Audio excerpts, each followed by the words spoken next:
Hello, everyone. Welcome, one and all. Hold on, why am I not blue? This is the reverse of the meme.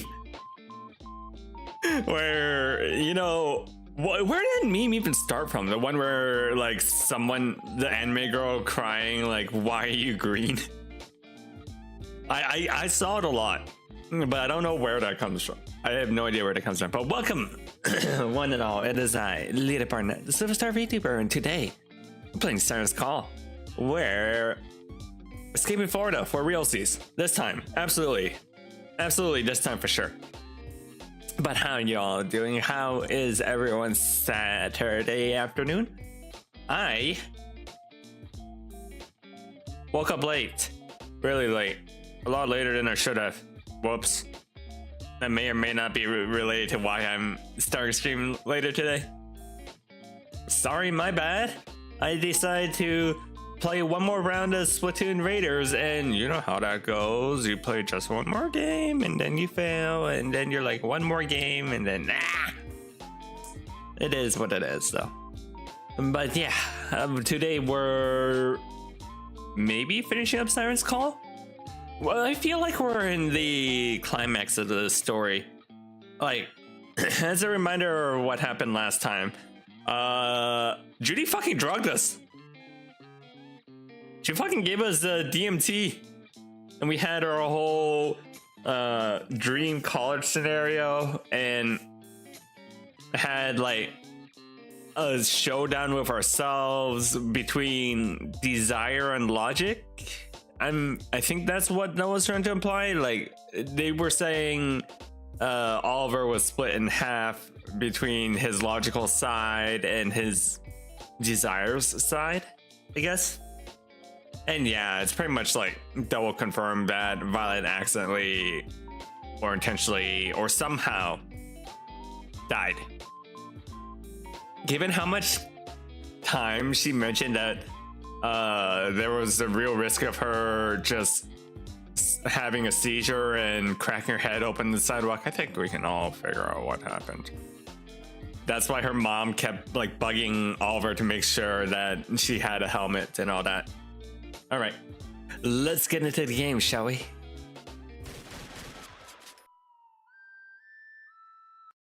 All right.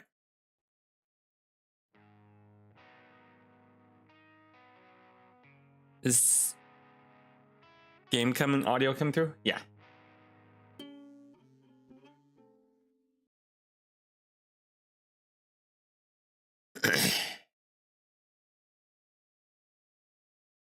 I do my best to make sure Oliver is comfortable and begin fixing him some anti-nausea tea. It isn't the first time he started the day vomiting, but back in June it only took him a couple minutes before he was up and talking again. He's been on that couch for 30 minutes as now, as silent and scared as the day I met him. I learned early on not to call people over when something bad happened, but he won't even write anything down in his journal. Maybe I'm being too patient here. Maybe this is different. No, he's got a rough enough day ahead of him already. The last thing he needs is loud noises and strangers on top of everything else. His vitals are fine. It was only a nightmare, I'm sure of it. Still, if this really was just an air nightmare, then it has to be his worst one yet. Oh, Olive. I wish there was an easy solution here. I wish it was simple as just hugging you. Before, I would have given anything to have 3 months alone with you. And yet, in the end, all I could make do at that time was this summer of empty gestures and anemic remedies. I guess it's never really that simple, is it? But I'll keep trying until I physically can't anymore. I'll keep trying. Wait. Has all been staying in Judith's house for 3 months? Has she been drugging him for 3 months?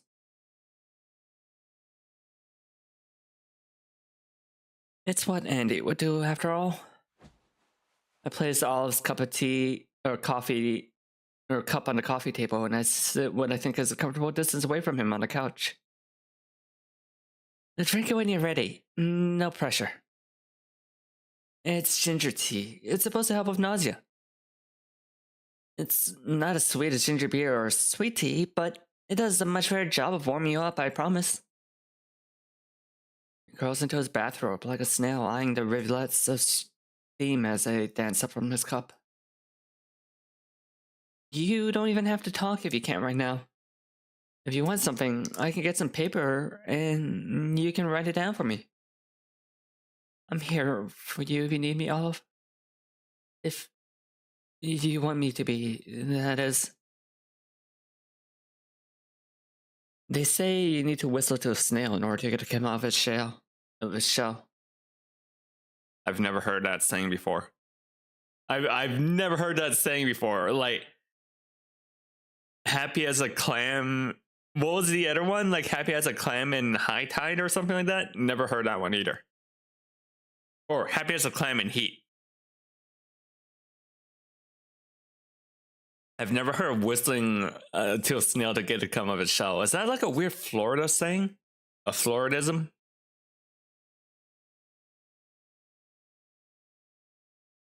Oh, it's not like that though.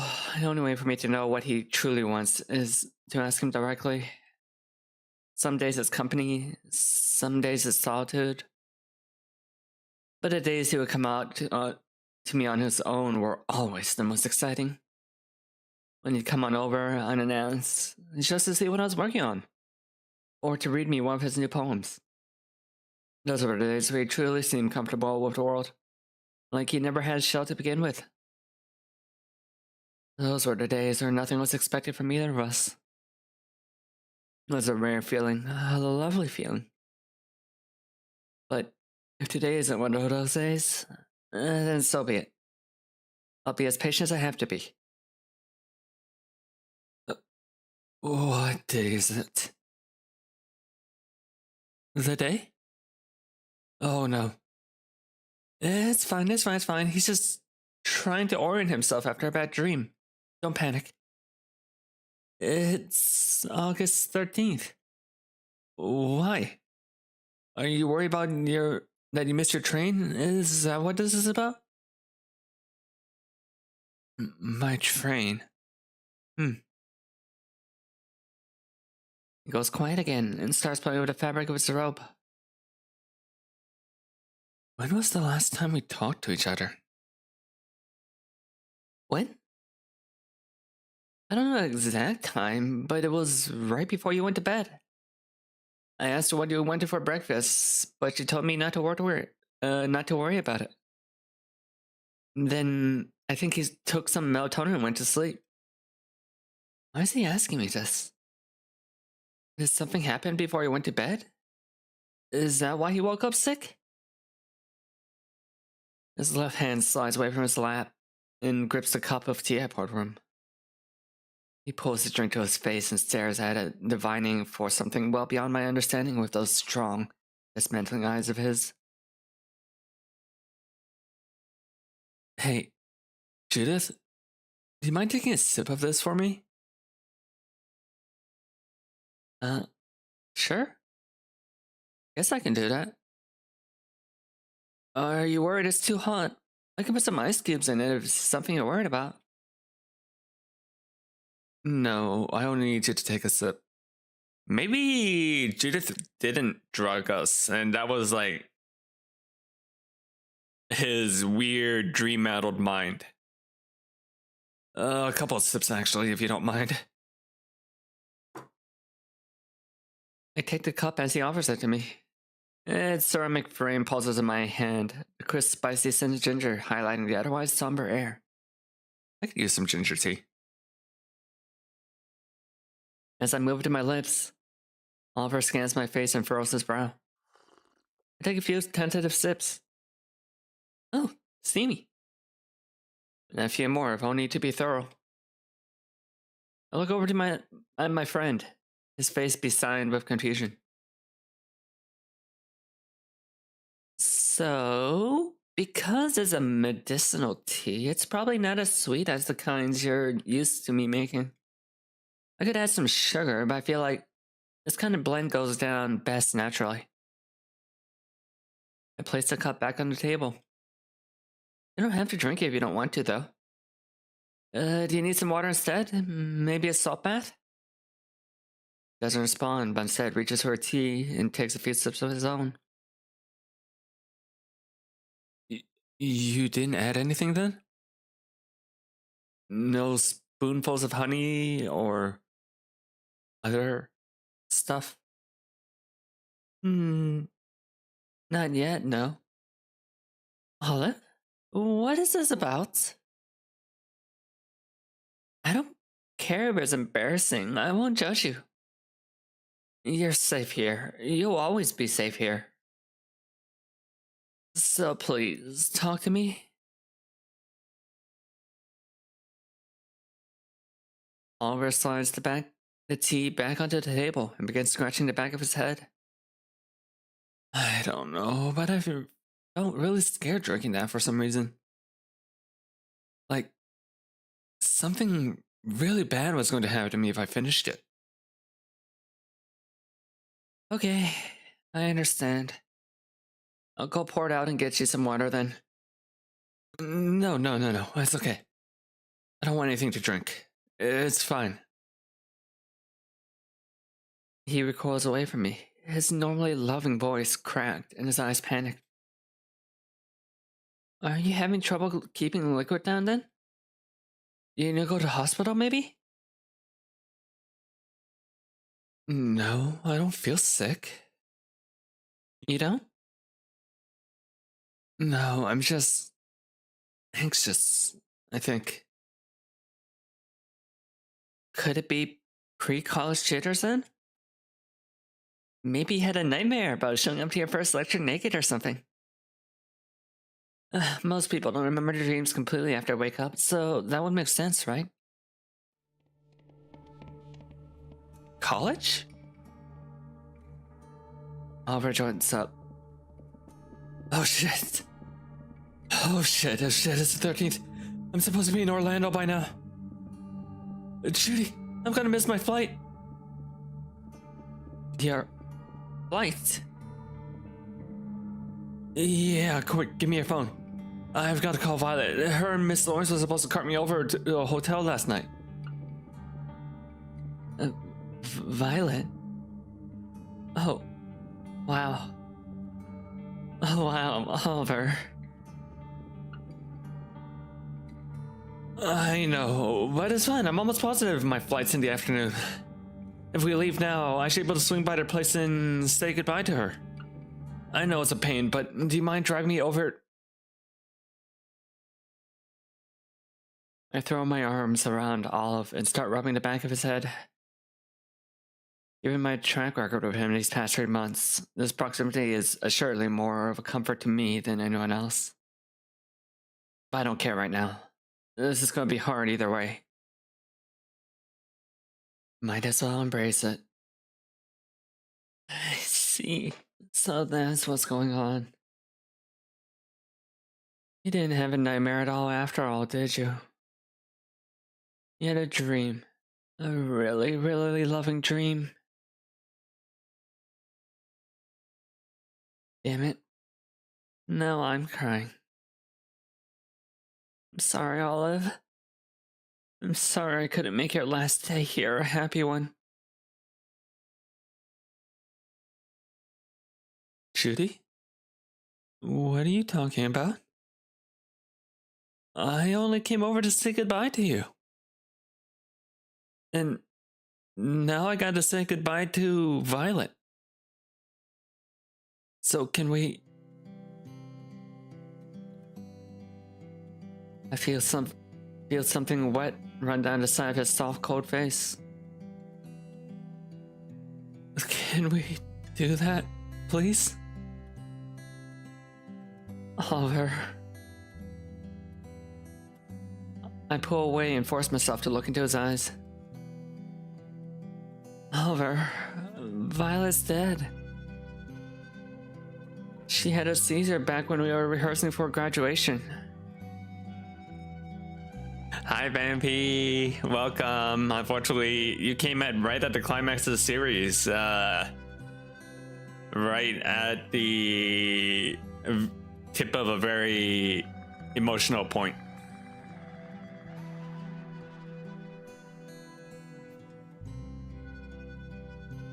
She was watching a rocket. They said the light from it set something off in her head. We were all lined up by the last name. None of us were close enough to her, and she hit her head on pavement. Is this because I said do the graduation on the parking lot and not at the beach? Did I do this? Because I remember one of the choices I made earlier was to have graduation at the beach, or at the parking lot, not at the beach. And yeah, this was the intro. Nobody around her knew what was happening. She hit her head on the pavement. We spoke at her funeral. She doesn't live here anymore. It's just us. We're all that's left. We're all that's left.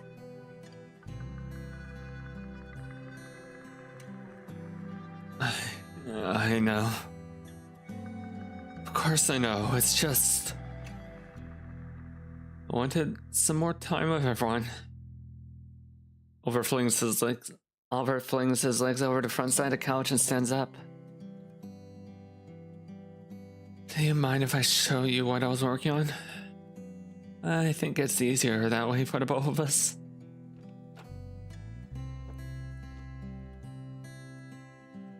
He crouches down next to Andy's bed and fishes out something from under it. It's a journal, a purple one with a green lacy bookmark sticking out of the bottom. You knew that Emil and I were supposed to write a book together over the summer, right? I remember him mentioning it a few times. Oh, well, he was really adamant about making it happen. Spent a bunch of his free time last semester world building for it. Sent me the notes, lots of them. By the end of March, I had 9 journals full of nothing but his ideas. I get so many I've had expecting of them to be falling out of the trees on my way back home or wedged between the cracks of the sidewalk. Said that working on fiction would be a good change of pace for me. Said that collaborating with someone else would be useful for him as well. I think he knew that I only really wrote poetry to try and understand how other people felt. He called it utilitarian soulless work. Utilitarian soulless work. I know how to talk, speak, words, English. Yeah, that sounds like Emil. He meant well, though. I guess the idea was that working on something goofy together would lighten me up a bit. I think in his own way, he was trying to help me out and to see the value in fiction. But then Violet died and everyone dispersed. Like geese in flight. I didn't understand it at first, why we were the only ones that stayed in town. Ash, Andy, hell, even Emil. Thought they were banning her memory. I thought that they were being selfish. So I didn't say goodbye to them either. But they were her friends too. Maybe I'm not the only one who had this town polluted by her death. That's why I stayed in here all summer. I didn't want to see all those places littered with tourists and snowbirds. I didn't want to see Science Call pretending to be alive and colorful when it wasn't anymore. The beach, Flagler, the school? I don't think I could have handled any of it. It wasn't what I was used to. It wasn't what I knew. It was inconsistent. Everything was inconsistent. And maybe none of them could handle it either. But after Violet's funeral, I couldn't put any of that into words. Not really. Other than you, there was no one left to write for. No souls left for my soulless work. I didn't want to burden you more than I already had by staying here, so even though I'd be doing it alone, I got started on a book. He sits down on Andy's bed and offers me the journal, avoiding my eyes in the process. I won't look down on you for what you've written if that's what you're worried about. It's not. I take the journal and sit down what I assume is a safe distance away from him on the bed. It's a sizable book, and yet every page I see is packed with words. There's so much of it. Oh, what can I say? Your room was the ideal work environment. So much so that I spent all summer 6-7ing. Unlike my parents' house, I never had to worry about you trying to shove me out the door so I could have a life. You let me be, so I was able to work in peace. So, thank you for that. Oh, you don't need to thank me. I just figured since we had a spare bed now, I might as well. Spending summer with your parents after all this would make sense. That's not all it was, Judy. You're not like him or the others. Even though she died, Sarah's call is still beautiful to you somehow. You just wanted to sleep in the same room with him. You wanted to hear his soft, gentle breath as you fell asleep. You wanted to be there, lying in wait for something that would never actually happen. So you enabled him. You locked him away in this room for an entire summer. Took advantage of his crestfallen state for one last chance to bleed him dry. It's good he's leaving today. Because at this point, I'm nothing but a leech.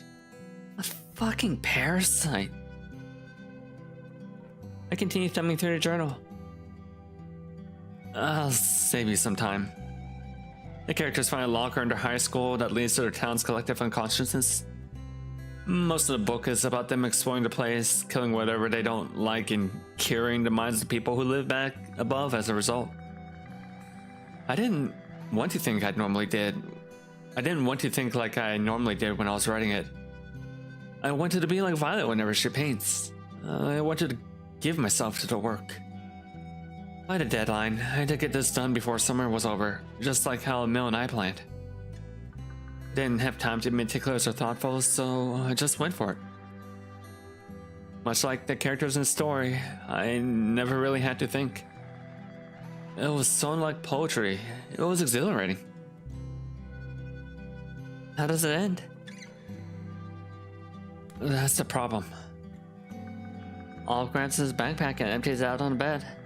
There are more journals of equally impressive size slid out onto the blankets. Those are my attempts at ending this. Don't bother looking through them, they're all garbage. Sure, some make sense in context, but none of them are honest. Nobody is wrong, nobody gets punished, nobody of note dies. These kids fuck around, change the people in their towns forever, and nothing happens to them. There aren't any consequences. It's just not real. It's not what Violet went through. None of it is. After 3 weeks of writing different variations of what was essentially the same ending, I started asking myself if this is really the kind of story I wanted to tell. But of course this is what I wanted. What other story could be born of someone so powerless to change anything in their own damn life? Even if that's what I wanted to write though, it wasn't what I needed.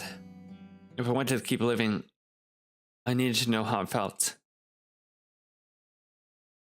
If you wanted to keep living... Oliver leans over to his pillow.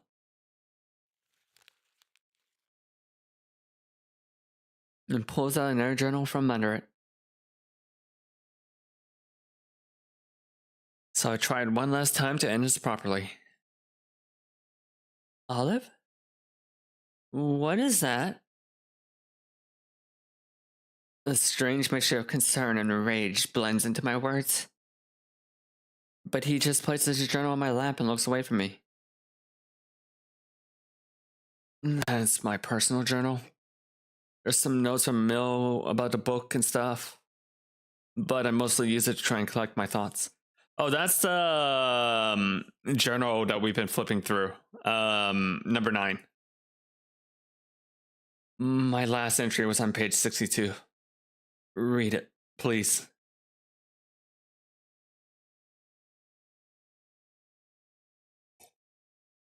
Sorry, I need to take a little drink. I feel my heart shiver a little on that last word of his. This dread, this familiar dryness in my mouth. It's the same way I felt when I saw what happened to Violet. Am I about to have this happen a second time?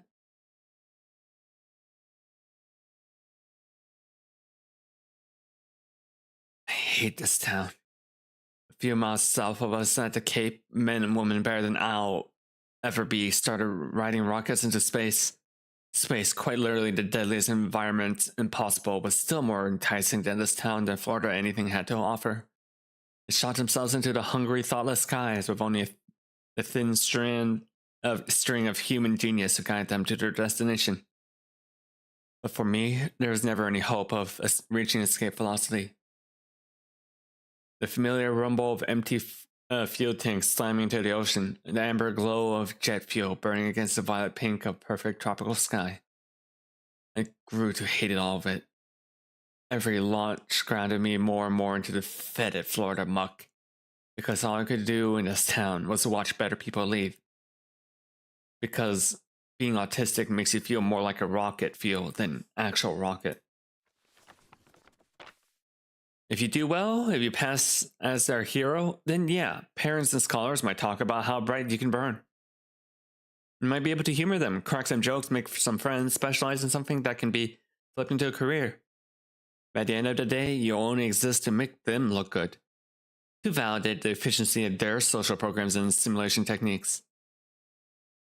The best you can hope for is to shoot someone better than you into the sky, and then fall back down into the cold, heartless ocean where you belong.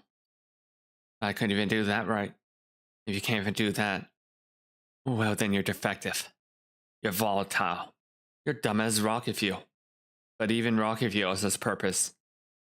It just needs to do as it's told. So down I go.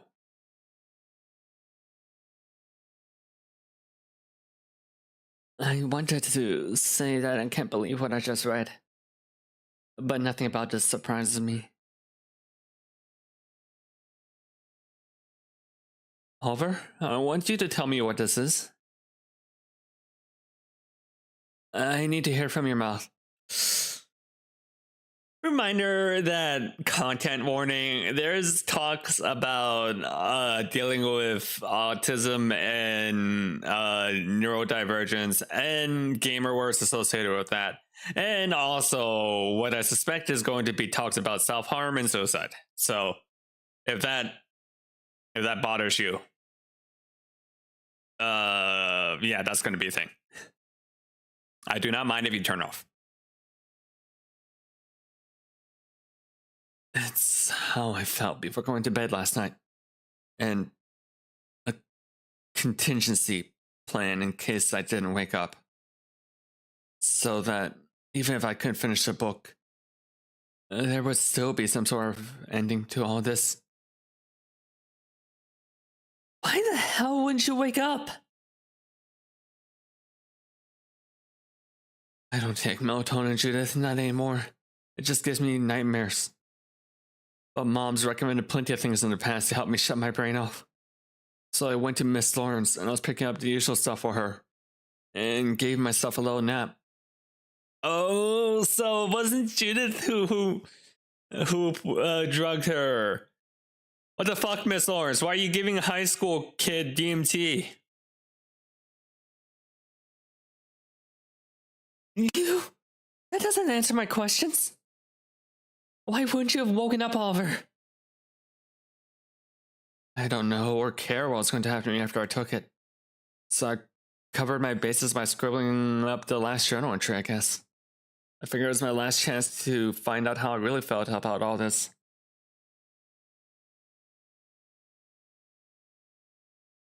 I can feel the bubble of my voice begin to pop as I push these next words from my throat. Why didn't you tell me that you felt this way? Why didn't you tell me you were depressed? I'm not depressed. I mean, I don't think I am. Were you trying to kill yourself, yes or no? I didn't try to do anything. I already told you I didn't care what was going to happen. How could I care? There's nothing I can offer you anymore that makes me worth having around. I failed Violet. I failed. Whoops. Turned on my phone and when Musume popped up. I failed Violet. I failed finishing that shit book of mine, and now I'm failing you. I saw a message on my phone and tried turning that, checking it.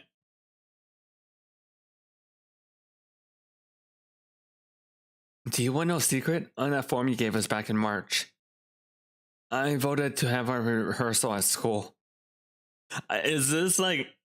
Okay, I don't actually know if I could have changed the ending or not, but like probably Oliver's was not the tie-breaking vote, but I bet Oliver felt like it was. I bet Oliver thinks that it was his fault.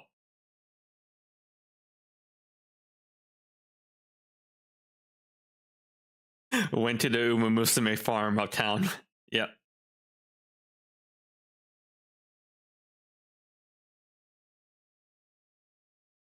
When you posted the results in the auditorium. Oh shit, his vote was a tie-breaking vote. Fuck. Oh, that feels awful. That's so he's literally blaming himself. Because quite literally, if he didn't vote that way, Violet might have lived. I mean, you don't know. She could have just like had a car crash or something elsewhere. One vote. That's all it would have taken. If we had gone to the beach, there would have been nothing for Violet to hit her head on. I should have been thinking about her when I made that choice. I should have been thinking about keeping her safe. I wasn't thinking, and now she's stuck here forever. I couldn't even do that one thing I was supposed to do from the start. I couldn't lift her up. So that's actually a really, like, props to the writer. I think that's a really fantastic writing decision. There's been a lot of push and pull about Violet. Violet's main thing has been about like what actually like the whole thing that Miss Lawrence has been emphasizing a lot is talking about what you have to do for Violet versus what you want to do for Violet. And at the time, well, mainly because I didn't know Violet was suffering from seizures, I voted for the beach in game because Violet mentioned that I voted for the parking lot because Violet mentioned that she hates the beach. So I'm like, okay, if she hates the beach, we'll go with the parking lot then. And that's probably the same kind of thought that was going through Oliver's head. So good on the writers. So what good am I?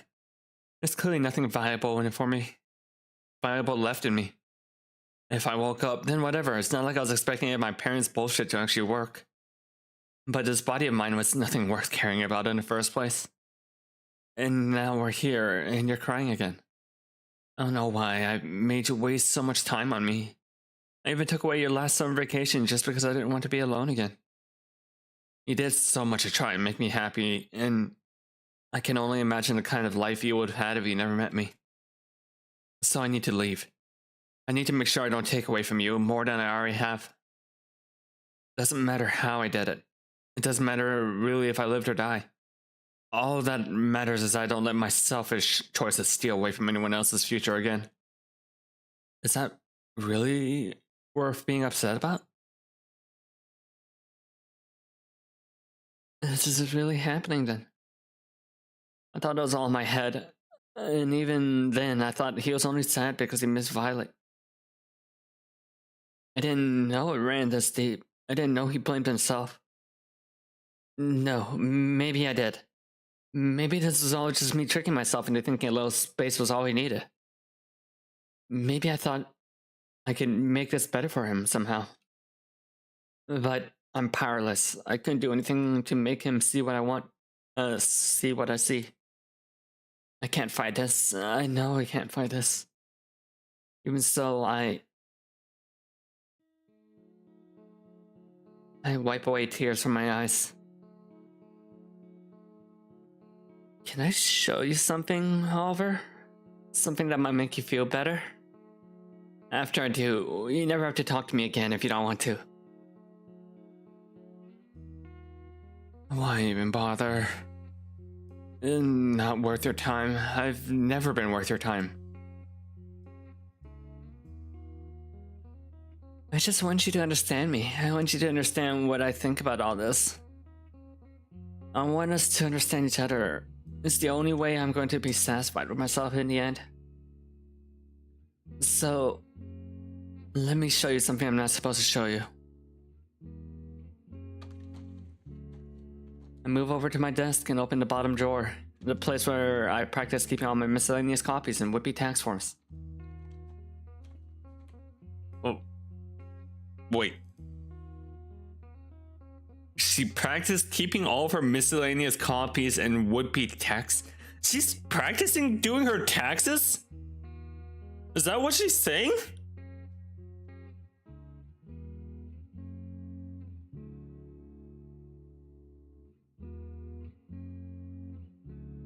It was a yellow folder, I'm sure of it. There it is. I know the depression isn't logical, nothing about this is logical. But that doesn't mean I should give up on showing him what's real. I can't force you to find any meaning in this. But those forms you mentioned, the ones from the student council? I didn't trust anyone else with a job that big, so I placed it upon myself to tally all the votes. And there were a lot though, so I ended up taking the bulk of them home so I could finish up at my leisure. The votes were supposed to be completely anonymous, unless you had dietary restrictions you wanted the council to know about. If that were the case, then you could sign your name at the bottom and request a specific kind of meal just for yourself, instead of voting for subs or pizza. So what? So, Violet was a vegetarian. It's very useful to have this, otherwise you'd have to resort to tax fraud. Spin-off game. Judith commits tax fraud. Pull a sheet of paper out from the back of the folder and hand it over to Oliver. Here's how she voted. If you want to blame yourself for her death, then I can't stop you from thinking her way. But I don't think that's reality. He grabs the form and starts scanning it. She voted to have it at the school. She voted just like I did. It's because she hated the beach, Oliver. Of course she'd vote that way. You're right, the location of her graduation was ultimately decided by one vote. So, going by your logic, every student that voted the same way you did is equally responsible. Including Violet herself. That's not true. That can't be true. It's not Violet's fault. Of course it's not. Nobody planned for that to happen to her. I understand wanting someone to blame for all this, but that's just not how the world works. Sometimes there's no one to blame. Sometimes life is just chaotic and inconsistent and cold. But you're still warm, you still have control. You still get to decide what details have meaning and which are frivolous. And so do I, which is why you don't get to decide if you're important to me or not. I love you so much, Oliver. And you don't get to say that I shouldn't. I get to choose what matters to me, and so do you. I'm not trying to get you to think the way I do, but I at least want you to know how I feel. To me, you're not some selfish monster. But you're not powerless either, and you won't ever be worthless. There's no such thing as a worthless human being. Oliver looks down at the bottom of the form. That's her handwriting. Are we escaping Florida again? Yeah, but I think we're actually escaping this time since Oliver has woken up to reality. She asked if she could eat a black bean burger instead of pizza. Asked if she could make some and bring them to the event. Oh, what a dork. What a freaking dork.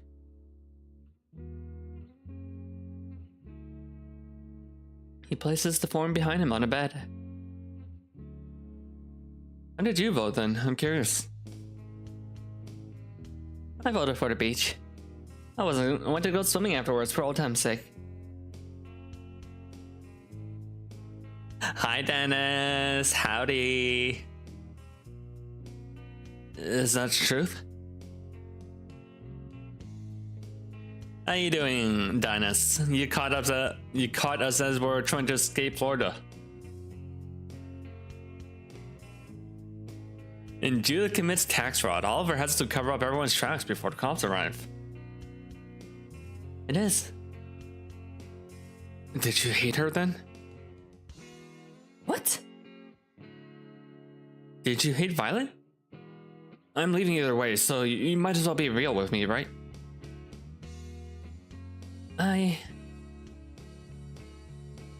No, I couldn't hate her. Not after seeing how happy the two of you were. Just want the people I love to be happy, that's all. Not giving you some space would help with all of that. But I guess that's just an air thing I don't have control over. Oliver scoots a little bit closer to me before lifting himself off the bed. Well then, it's not your fault either, right? He walks over to Andy's desk and grabs a small white bottle.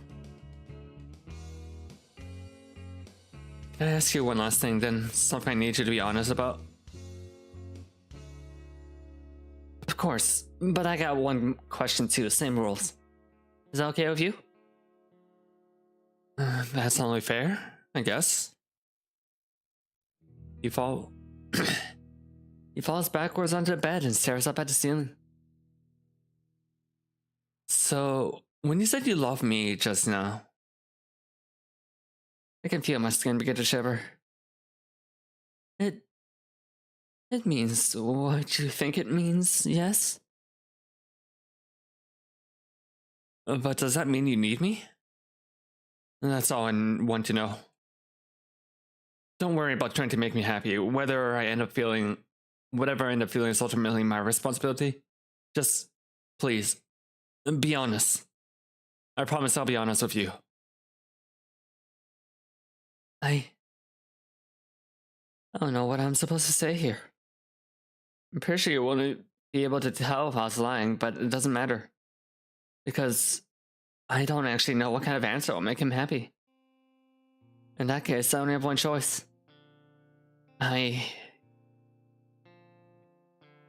No. I don't need you.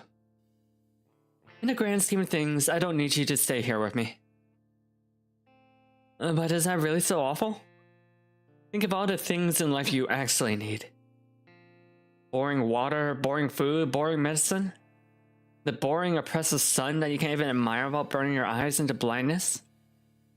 You might need those things to keep breathing, but that doesn't mean they make you feel alive. Is that really what you want to be, Oliver? Because to me, you're more like the moon. Something beautiful I want to look at every night before I go to bed. You have phases, you're consistently inconsistent. You're radiant. I don't need you, but that doesn't mean I don't want you. I really, really want you. And isn't that just better? I open my eyes and realize my skin is burning from embarrassment. Even so, I keep my face locked in on his. Only for him to really see this is how I truly felt. You're right, Judy. You're right. It is better that way. So you don't need me then. Good. That's good. Now the two of us are free to... Well, now we're free. Not so fast. Now it's your turn to be so embarrassed that your skin feels like there's nothing off your body. Of course. I'll honor agreement. Ask away. Do you feel the same way? I know it's been an awful morning, but But you don't have your phone. Once you leave town, that might be it for me. I might never know for sure what was real for us and what wasn't. So, do you love me, Oliver? Don't worry about trying to make me happy. Whatever I feel is ultimately my burden. Please, just be honest. It's hard to ignore how the joy in his face just melted away as I asked him that.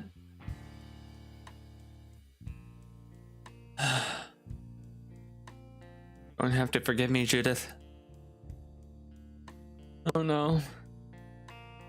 I had a really bad night. I'm not exactly in the most romantic mood right now. So I can't promise that I'll be able to put any of this as pleasantly as you did. But maybe I can make up for it by not holding anything back. I'm insanely attracted to you, Judith. I've always thought you're cute, but as we both got older, things started getting weird. Embarrassingly weird. I don't want to get into it too much, but it's like I woke up one day and suddenly realized all the things we used to do together were completely recontextualized. Like, damn, you're a girl. I realized that one day, holy shit, you're a girl, dude. So that basically ruined any chance that I ever had of viewing you platonically. You're a genius, not with school stuff, but people too, you can win anyone over, and you're amazing at everything I suck at. And you've always been like that consistently. You know how to survive, you know how to keep on burning. You're everything I ever hoped I could be. And that scares me. You scare me. It scares me that I'm still attracted to you after everything that happened this summer. It scares me that the relationship with you feels inevitable. I'm scared how little I can offer when placed next to you. I'm scared that sometimes when I look at you, all I can see is everything I lack. I'm scared that I might be in love with someone that I'm only able to take from. Like, I'll only be able to shine if I keep borrowing from your light. I'd be lying if I said I didn't think romantically about you. But when I think of being romantic with you, I feel helpless.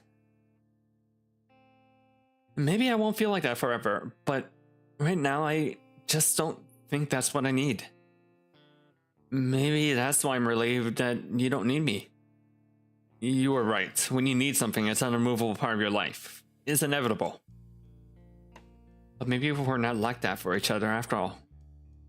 Maybe this is something that we can end up choosing for ourselves. I can't promise you anything right now, though. I'm sorry. I love you, but you don't need me.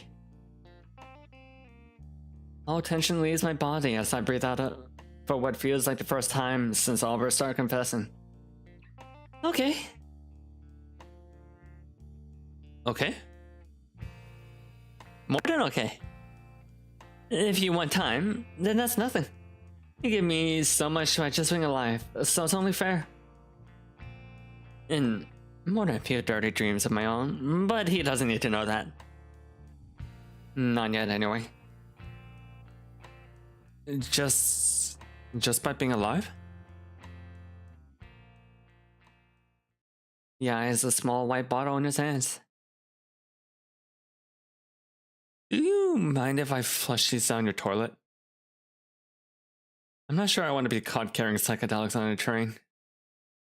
Don't need to risk giving my parents the satisfactions either, you know? Psychedelics? Is that what he took last night? If so, that seems a little off. I can dump them out. Don't worry. You do what you need to do. It's weird. I thought you'd try to keep me here after I told you all that. I thought you'd call the cops or an ambulance or something. I thought you'd be more scared. I never said I wasn't. It's stupid not to be scared. I just don't have a phone, so once you leave, that might be it. There's almost nothing I can do to help you anymore. Love or not, things were always going to end this way. He tosses me the bottle and begins walking towards the door. Out of curiosity, I pop open the lid and took a look inside. Wait, what? Oliver? Where did you get this from again? He pauses at the door and looks at my way. I got it from Miss Lawrence. She sells the stuff to my folk, apparently. I got it from her last night. The front of the bottle says to take one before you go to bed. So I took two, just to be thorough. Nothing about this adds up. And the texture of these pills seem oddly familiar. Hey, Olive, can I borrow you for a bit? There's something I want to confirm.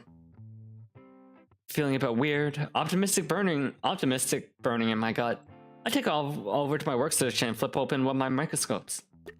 Open the top of my right drawer of my dresser and crack open my own personal bottle of melatonin. Give me a few moments to prepare these slides.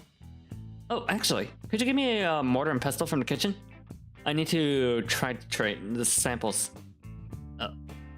Okay. You can do medicine analysis under a microscope like that? I took high school chemistry, so I remember looking at like biology slides, but never medical slides. Hi, Oceanus fan. Thank you so much for the follow. How you doing? How's your escape from Florida? You caught us right at the end, though, I think. Oliver runs out of the room as I slide on my lab coat. What game am I playing? We are playing Siren's Call, Escape Velocity, a visual novel about escaping Florida on the tin. What it's really about is grief. It's about grief and someone's attempt to put the past behind them.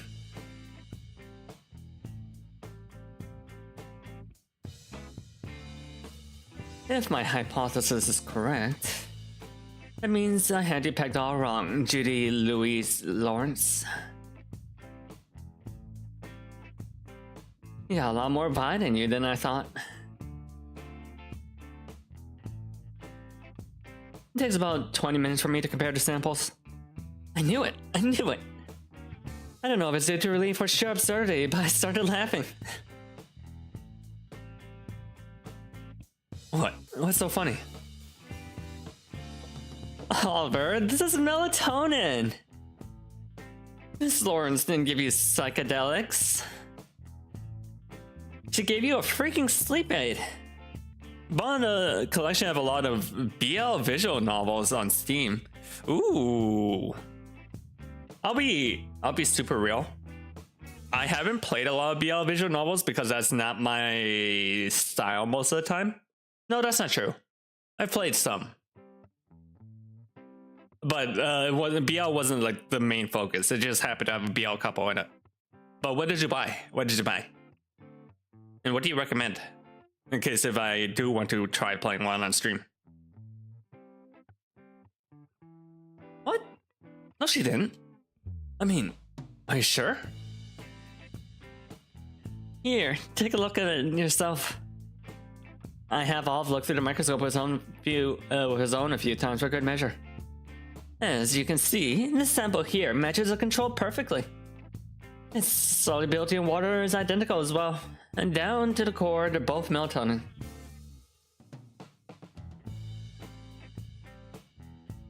All scars and like all scars and starlight. I'll add that to the list. I'll put it up on my second screen right now, just so I can add it to the list. All scars and Twilight. 1001 Nights inspired world of political intrigue. Ooh, fancy. Whoa, okay, I don't think I can play this one on stream. I was clicking through the screenshots and yeah, that's some BL visual novel, right? I woke up feeling like shit. You saw how it was. You've woken up like that before, though, right? Aren't intestinal problems common for people with autism, anyways? It's more for children, I think. Is that true?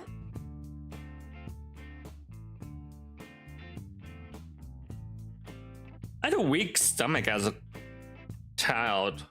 Wait, no, I don't have autism. What am I saying? I have ADHD. That's different. I've never heard of that for autistic people. Huh. Neat.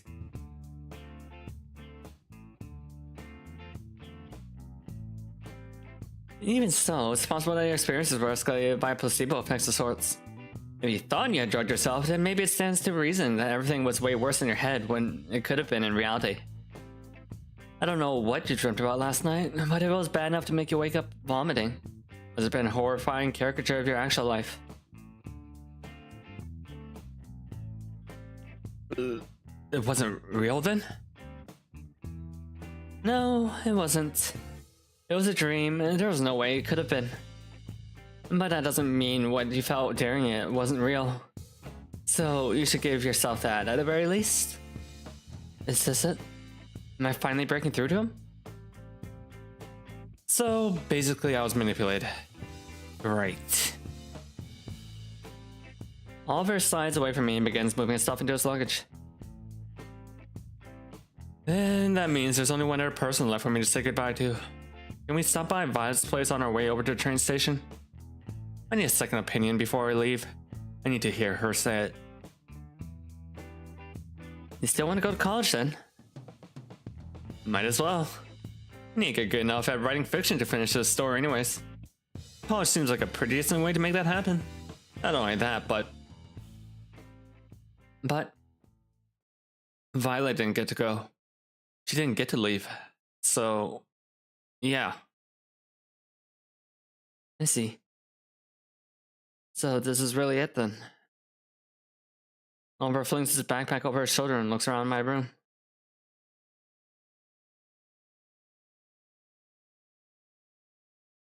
Yeah, we're about to say I came in during the middle of a divorce. Yeah, no, this is kind of like a divorce.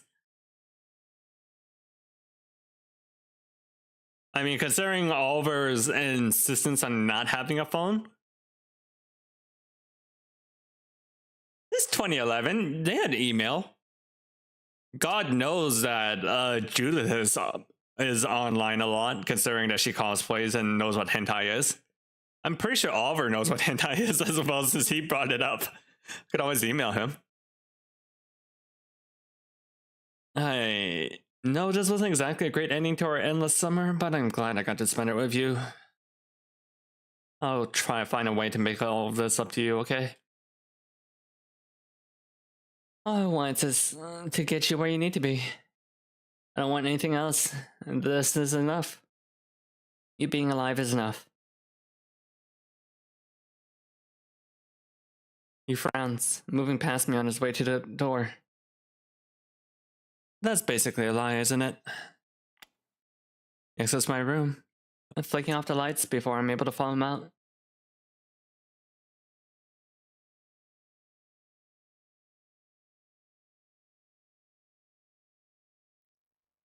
I park in front of Violet's old house and hop out of the car. I think this is the first time we've actually seen Violet's house. Should I come in with you? That'd be nice, yeah. Miss Lawrence sold the house last week, so I'm pretty sure she's still leaving for Denver. Plus, I'll be real.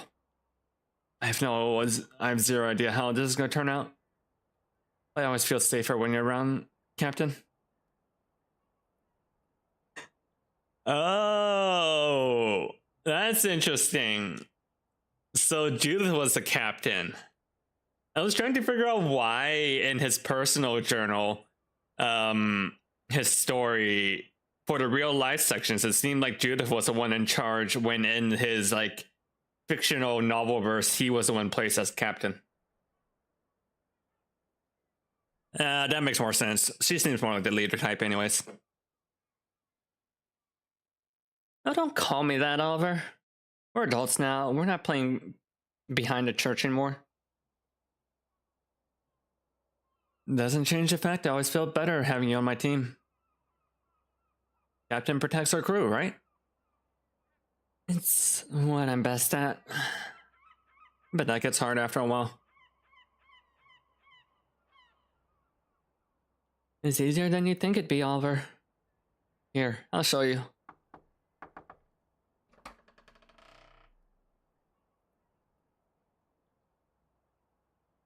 There she is. Big Mama herself. I know she's a woman who just lost her daughter, but emphasis on big.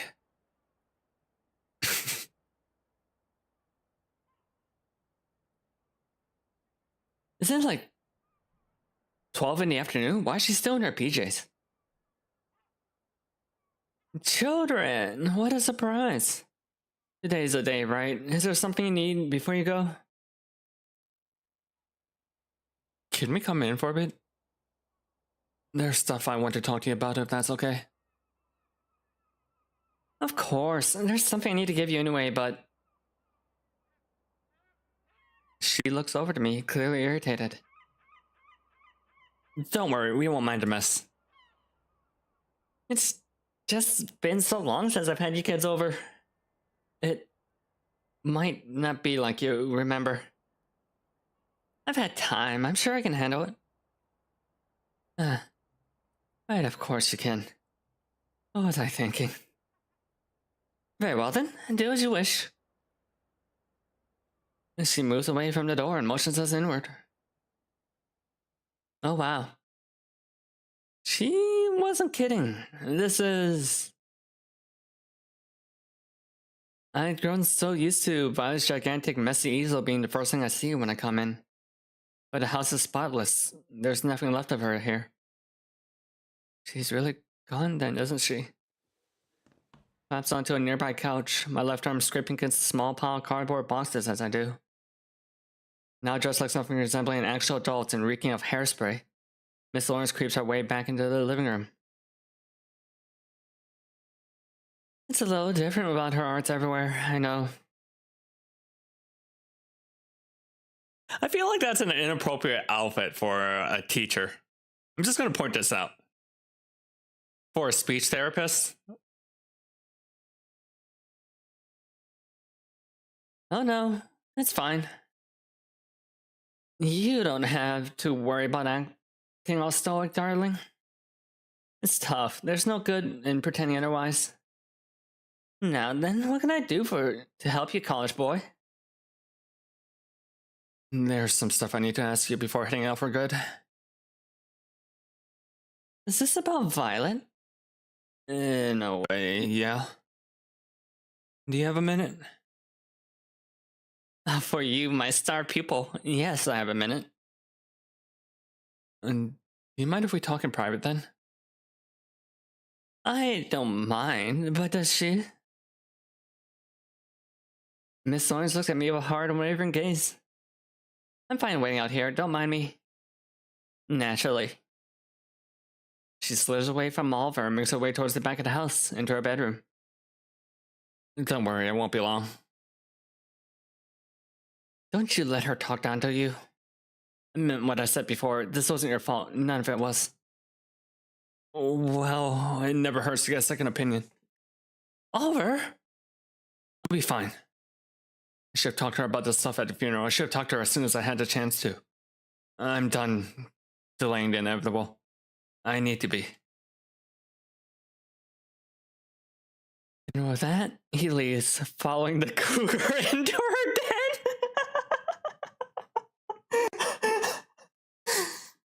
Jesus, Judith. I can't tell if she's wrong or not. I can't tell if that's just how Miss Lawrence is naturally, or if she really is putting on airs trying to hunt for Oliver. I have heard stories about that where like the girl brings home a boyfriend, and then the mom starts acting really weird around him as well, trying to, relive relive a bit of their child or their youth through the daughter's boyfriend. I kind of wonder if Miss Lawrence is like that.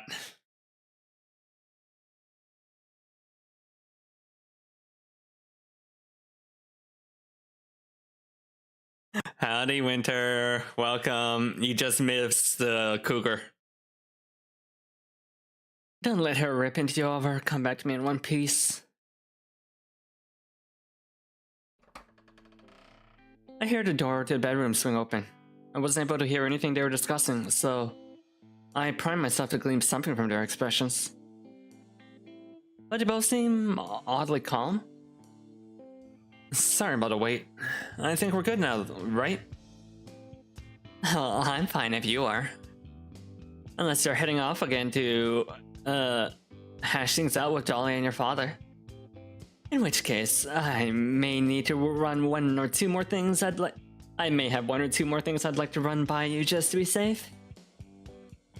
No, I think I'm all good there. They have my mailing address and stuff, but I made sure that's all they have. I've got nothing I need to say to them anyway. Good. There's no shame in avoiding pointless battles. And besides, you're a free man now. You don't have to do things their way anymore. Now then. Miss Lawrence leans in and gives Oliver a firm looking but yet brief hug. Take care out there in the real world, Oliver. Next time, don't be such a stranger, okay? Okay, I'm sorry. Don't be. Just trust yourself and do your best. That's all I ask. Goodbye now, and good luck. Oliver smiles and gives Miss Lawrence one of his signature thumbs up before sauntering out the door. I'm left alone with her, still unsure what to make sure of it all that.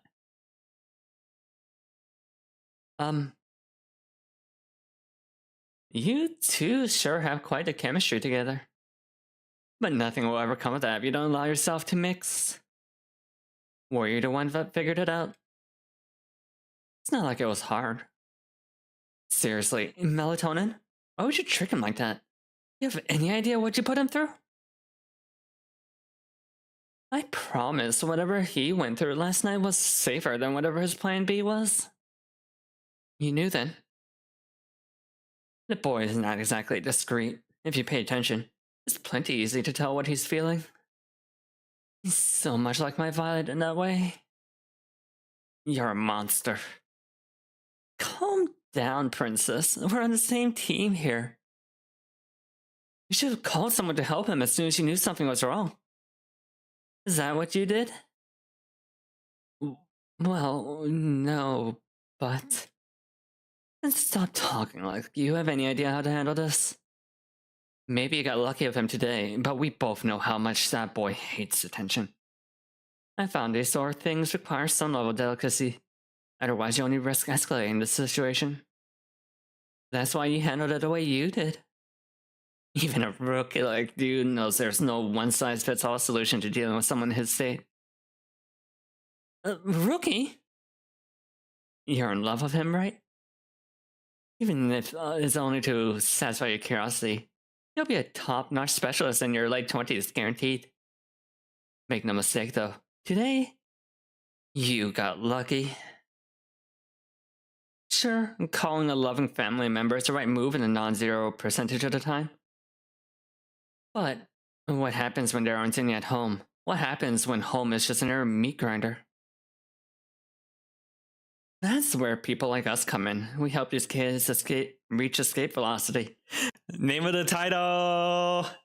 Title drop. When the rest of the world is trying to blast them out of the sky.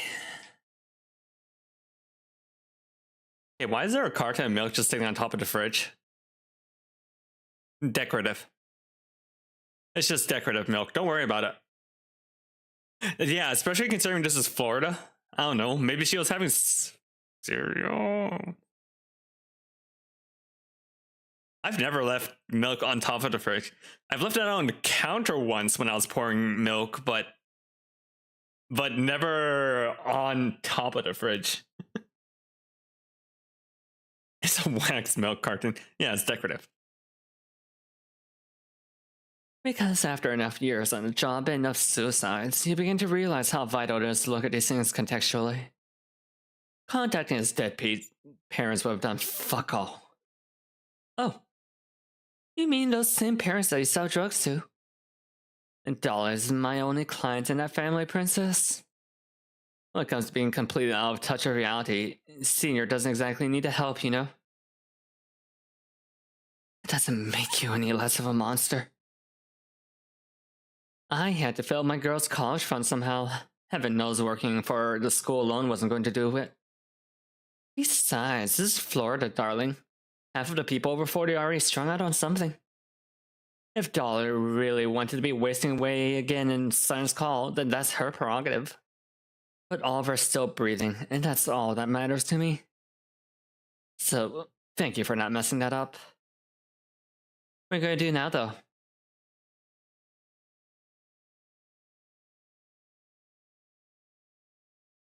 I might be with on Judith's side for this one.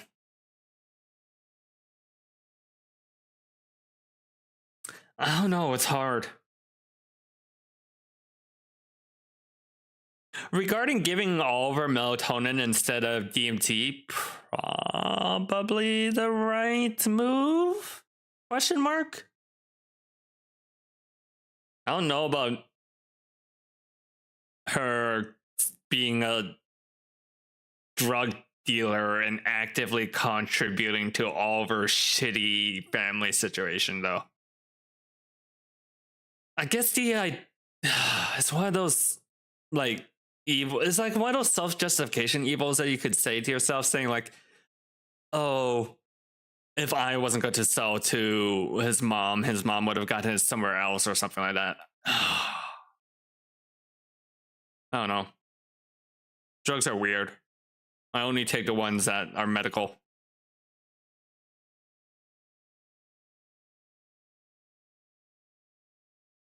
What are you going to do now, though? What do you mean? I'm gonna drive him to the train station, and then he's gonna get on a train to Asheville. That's all.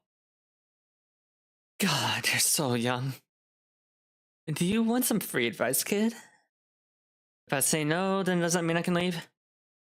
If you're waiting for some romantic scene at that train station to change your life, you're going to be disappointed.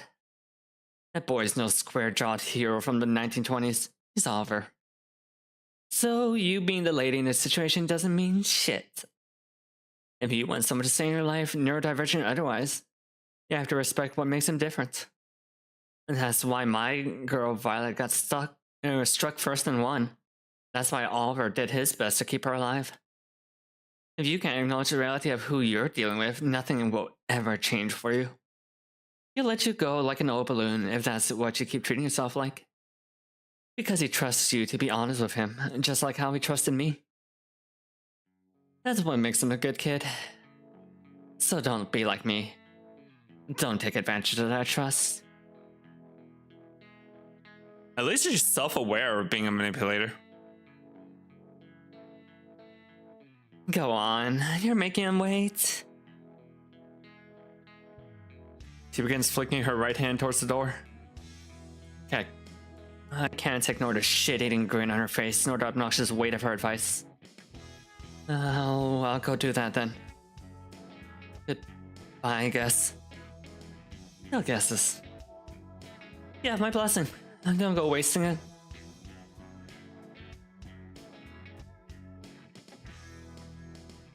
I start the car in front of Violet's house one last time. This is really it, isn't it? Goodbye, Violet. Thank you. I look over to Oliver. You ready to get out of here? Not even remotely. But sure, let's go. Any other stops we need to make? Anything else you need me to tell me before I take you there? Only that doesn't go nearly as bad as I thought it would. In my head, it was way worse. That she'd blame me more, that she hated me more. Everybody did. Guess that's when it's good to get a second opinion. Yeah, he was really up in his head with Miss Lawrence. Like, the dream, Miss Lawrence was like blaming him. I mean, I guess it's kind of reasonable to think because he. At first, I thought it was something like really bad, like he really did take care of Violet all summer and let her die in an accident. But the fact that that she died during graduation, there was really nothing he could have done. But the way that Dream Lawrence was talking about, I thought like it was something that he did. Or maybe a third, fourth, and fifth opinion. But yeah, that's it. That's all I gotta say. We can go now. I see. Close my eyes and grip the sides of my steering wheel. In that case, there's one more thing I need to ask you. My phone starts buzzing. Hold that thought, okay? Reach down, pull out my phone. Yep, one new message. But this is... no way.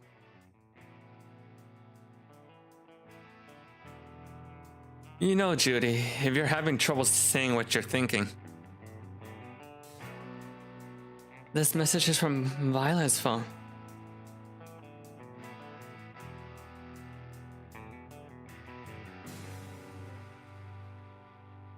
You can always just write it down for me. Hey, he got a phone! You've acquired Oliver's phone number. Siren's call. Escape velocity.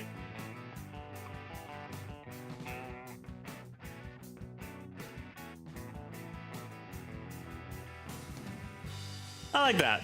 And it's like a way to carry Violet around with you. That's actually that's a really nice ending.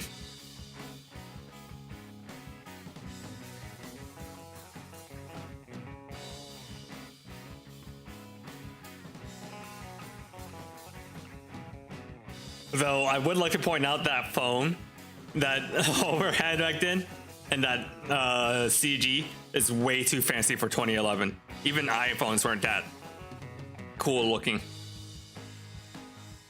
Yeah, Ms. Lawrence is definitely a manipulator. She's the type of person that sees herself. Was that a right side drive car? Yeah, shit, you're right. I'm going to guess that the person who did the CG art doesn't know how. I'm guessing the person who did the CG art might be European.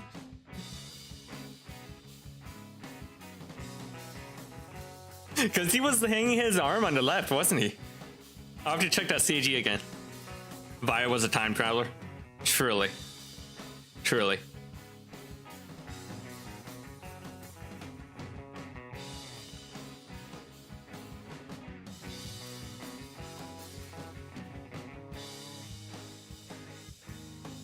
I did see on the timeline there was a divergence point. In the end, I drove him like I said I was going to. Called my sister on the ride over. Called Mill and Ash too. Made the most out of phone's thin battery life. Ultimately, Miss Lawrence was right. There's no lavish kiss waiting for me on the crowded platform of that train. He reached out to me. In a way, he reached out to all of us. Didn't just let go, not completely. I think that's more than enough. Because when I messaged him a few hours later and asked him how the campus felt, his response was almost instant. Feels like heaven. A neurodivergence point. The end. I need to see what normal ending complete. Finishing touches 1 through 8. The final journal has been written. Okay, so that was normal ending. So that implies there's a good or bad ending I'm missing.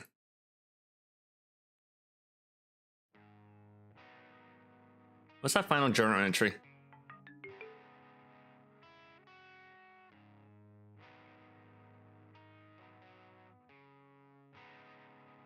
Yeah, you can see some pages ripped out. I'm guessing that's from page 55.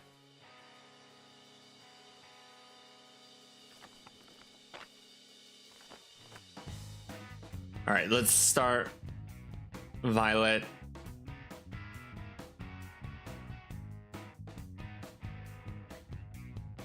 Oh no. Oh no. He was writing on the day of graduation in his notebook. This is written right before what happened to Violet. Oh, that's awful. That's awful.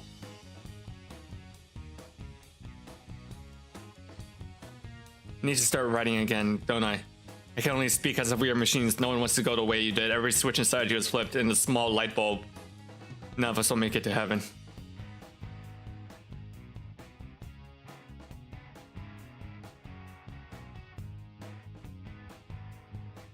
You'll not make it up to heaven.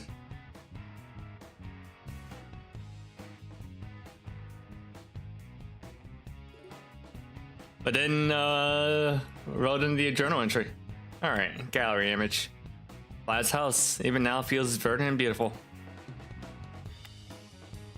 The front door of Vlad's house. There's no doorbell. Vlad's kitchen. Some tomatoes in her old garden rest on the counter. As does a weird milk bottle on top of the fridge. Judith and Andy's room. The beds are soft here.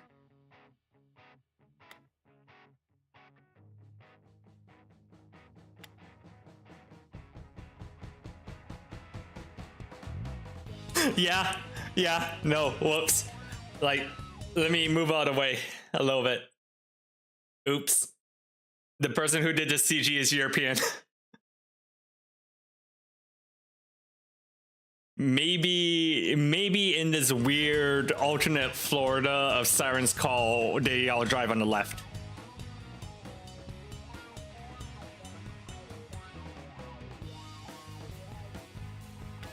Does he even have notes? No.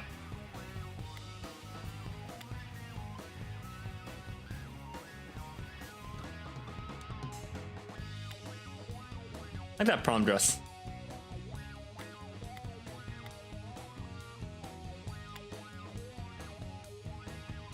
It's Judith. Greeting her favorite guest. Alright. Timeline menu.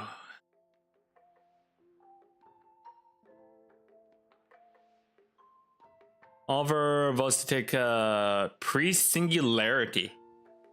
The singularity. What do you mean the fucking singularity?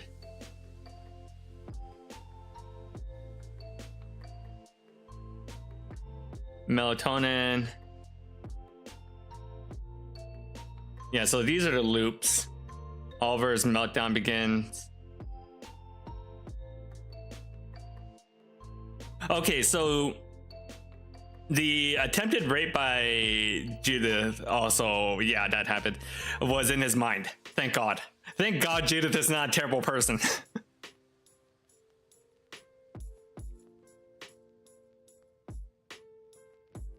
Oliver's meltdown begins. Oliver lets Andy go. Oliver lets Emil go. Extinction burst.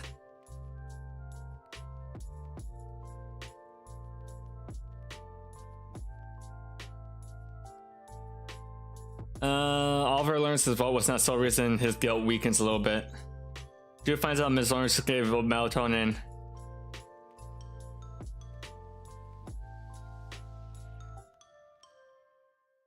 How do you pick divergence? How do you get the good endings?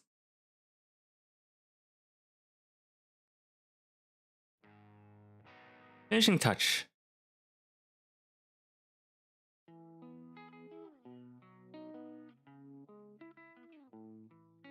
We'll go through the finishing touches, but I want to see if I can get the different endings first.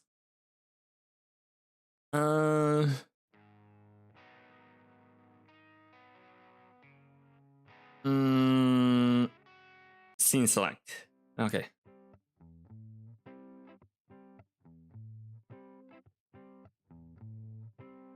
I'm missing a scene from here.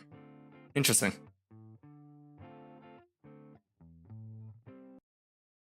Okay, let me look up online.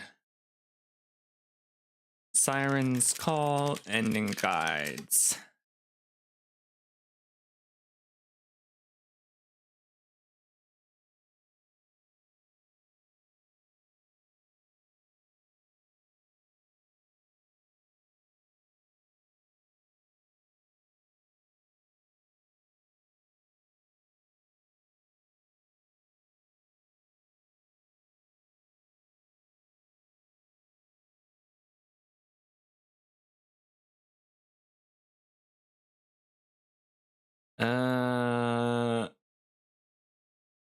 Escape velocity.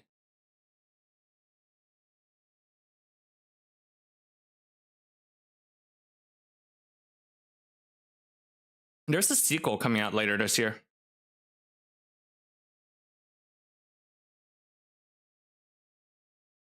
About ending.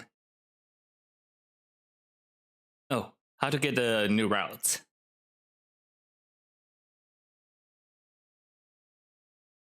Wait, no, shit.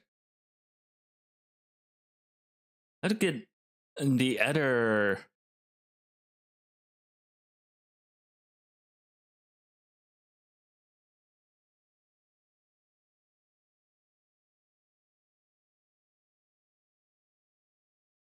The true ending can only be gotten by going through with the new lucidities. Oh, you know what? It's probably that one lucidity that I missed.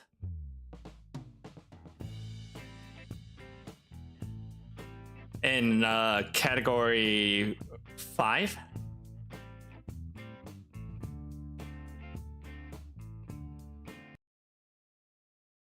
I don't, but that's like 1500 lucidity.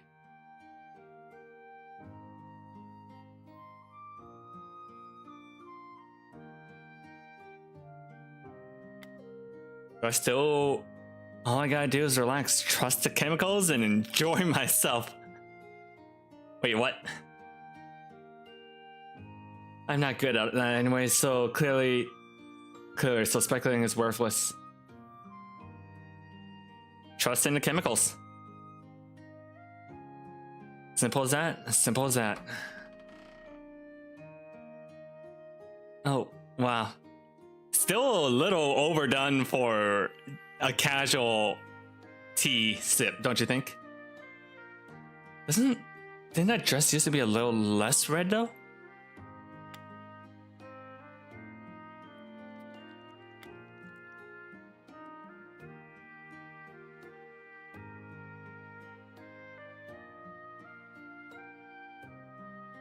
Okay, that sounded way hornier out loud than it did in my head. Thankfully, she didn't seem to notice my failed attempt at civility. I mean, awesome.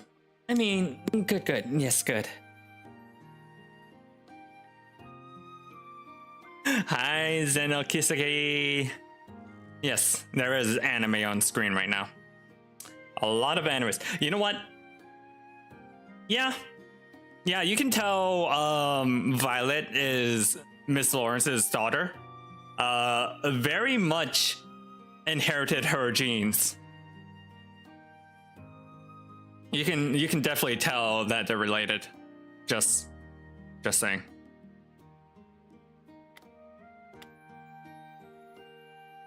I'm not too early, right?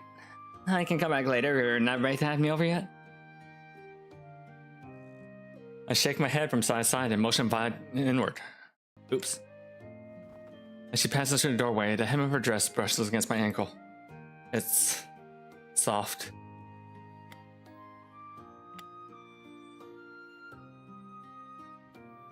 Well, let's go sit into bed. No, that won't do it all. I've got an idea.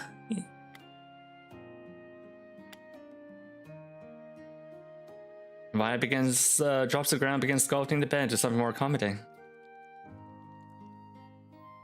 Does this still count as being mature? Maturity is a state of mind. I'm sure many grand historic conversations have begun with two people simply drinking on the floor together. Skewing your pride like that is plenty mature, don't you think? Plus, with all these pillows, that's a bonus of being super comfortable too. Don't you want to be comfortable?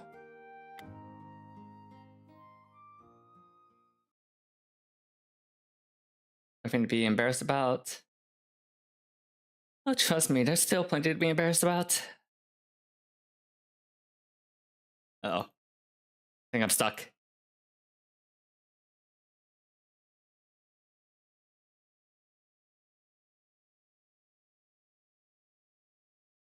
I ran into a bug.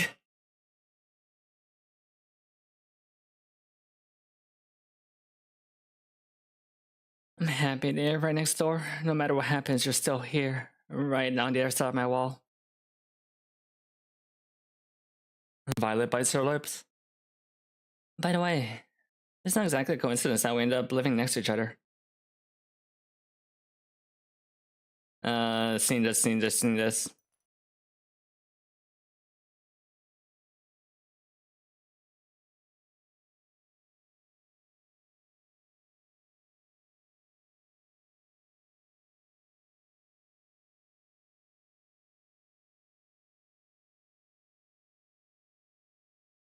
I still wanted my own space, but I can't stand the thought of you not being there when I wake up.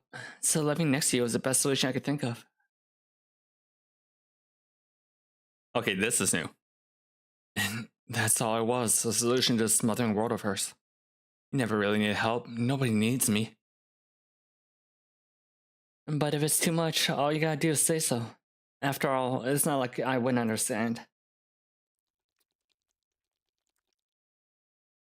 Ah, do I really have to go back and farm lucidity? That's really annoying.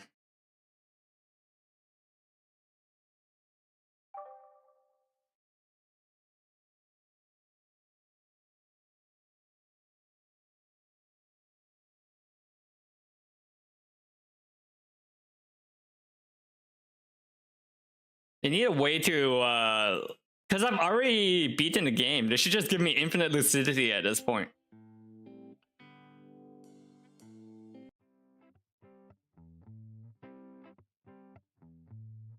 That's 1500 lucidity. That's an insane amount of lucidity I want. Actually, I'm curious. There's a scene I'm missing from turn 1. Alright. This story is a work of fiction.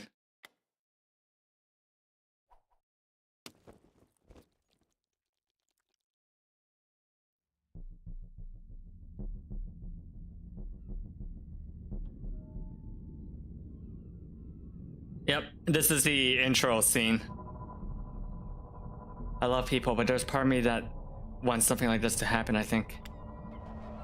It'd be nice if there's some sense of justice in all this, but I love people too much. Good people lift up each other higher and higher towards where they're meant to be, towards their own personal heaven. Not because it's easy, because it's right.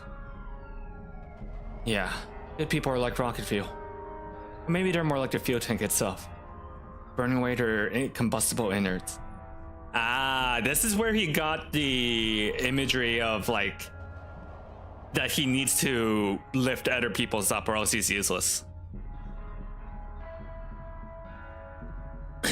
Not going to lie, I've had thoughts like that in my head too. A very utilitarian thought when I was in the like really low points of my life, where I've gone through like cycles of like, what is the point? What is my point if other people don't need me? And I think that's exactly why that whole speech about need versus want is in there. Like, I think that's actually a really fantastic point of view, where stuff you need is like utilitarian. It's like, you need water, you need air, you need food, but you don't love water, air, and food, right? It's better to be loved than to be needed. I doubt it. They're just empty husk after all. Even so, somebody has to be a fuel tank. It might as well be me. I'd rather be me than anyone else I care about. I'd rather it be me than Violet. Violet. Wait, am I thinking about this?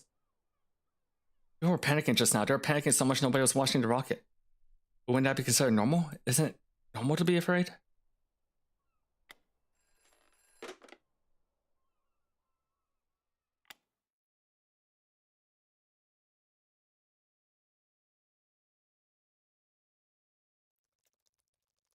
And that's why he kept going on and on about how that's why he kept going on and on about why it's because of him Violet didn't graduate.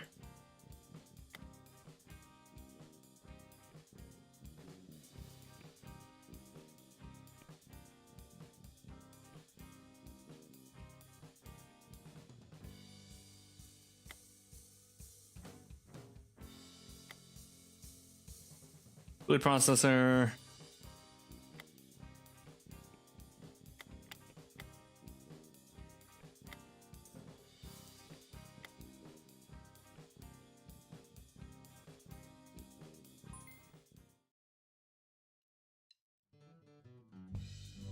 All right.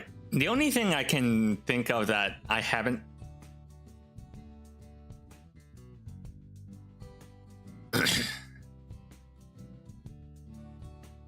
Huh. This is different.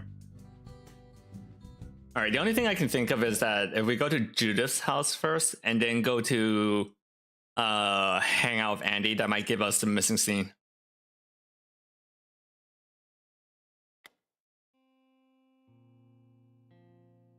You came. Oh my gosh, you actually came.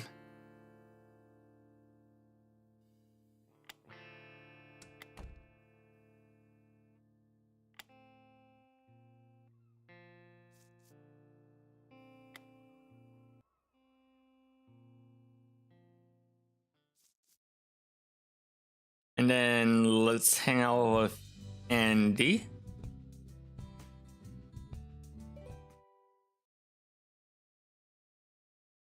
They get to the thought, well, they wouldn't want me around unless I'm useful, right? Yeah. I've definitely had that thought as well.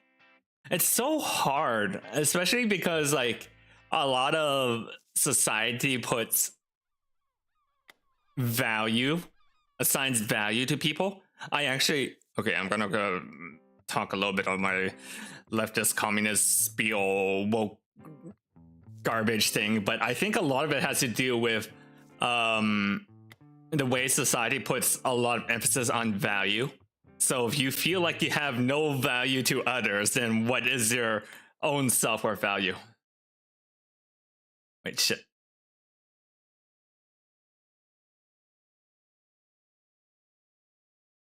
I know you probably had day violators today, so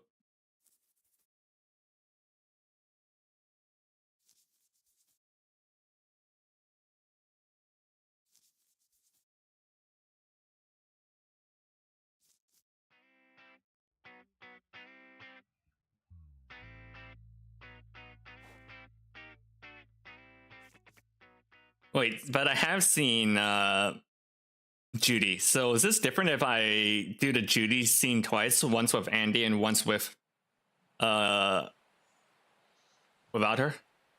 Thanks to Andy, we'll make it back to Judas quicker than expected. Hey there, sexy, guess who's home?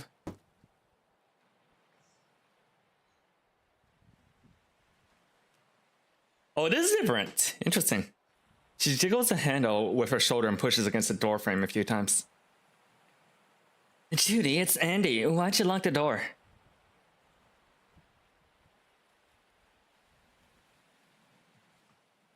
Sis?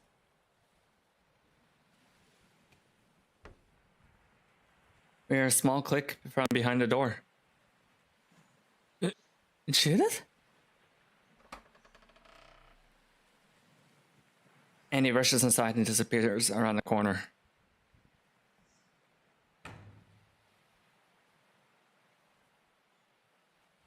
I don't see either of them as I enter the house. Oh, I see his journal lying open face on the coffee table.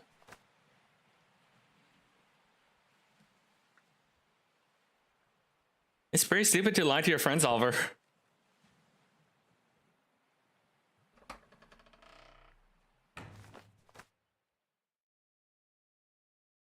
But it's even dumber to lie to yourself. Oh, what was that? What was that flash of Judith looking perfectly normal?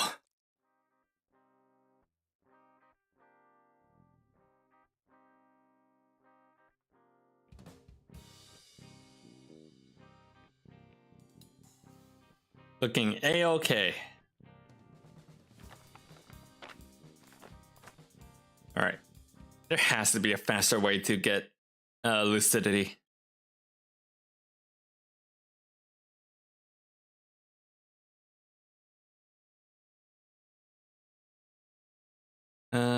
Lucidity.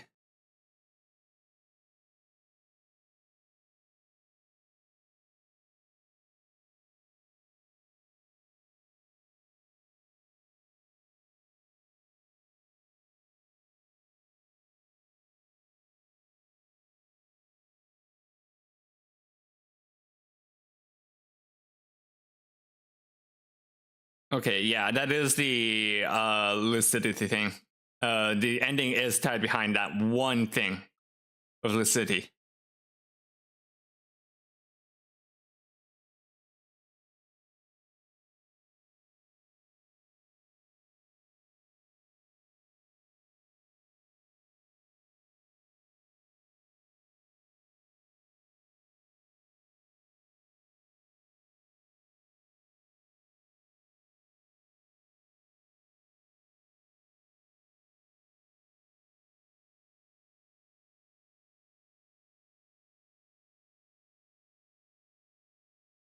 You don't get.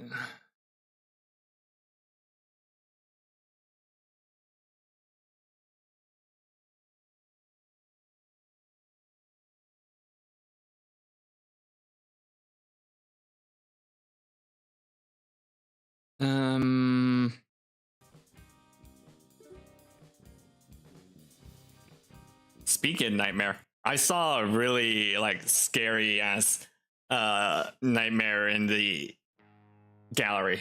Hold on. Where was it?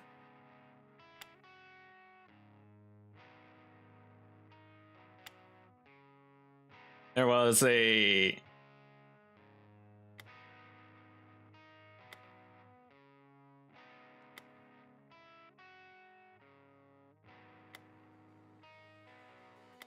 where is it?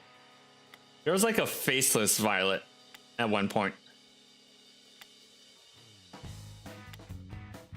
Ba-bam.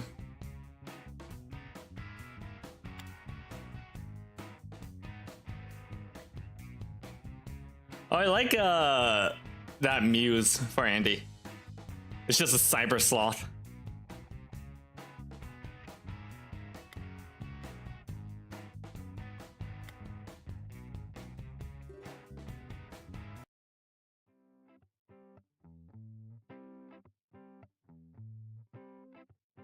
Yep, that's how I got the extra scene for that one.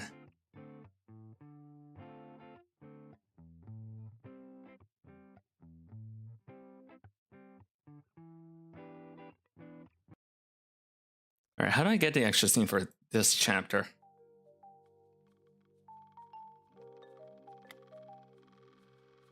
Morning already. Fine, all right, bring it on.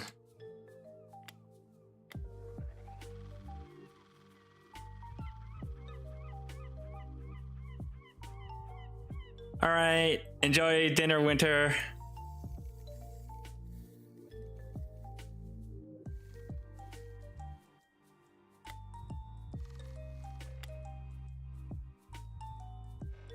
Even back in high school, she never forced me to get one of these things. Hey, quit bugging him about us sometimes. He needs to be alone. Obviously, just like that. Doesn't mean he hates us, obviously. Damn it, Violet. I never could have imagined that's all it would take to make me love someone. Guess I'm easy like that.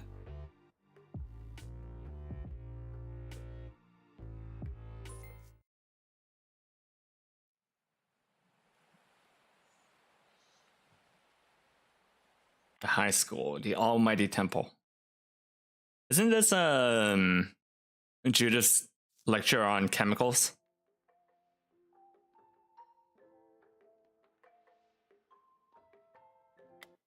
Yeah, it's chemicals. It's important to trust your friends, you know. So let me in. Breathe me in like perfume. I want to be like gas. I want to grab hold of the back of your brain and feel a pulse. I want to feel your synapses pop for my existence to be the last shot of pleasure your body ever felt. Don't you think that would be a lovely way to go?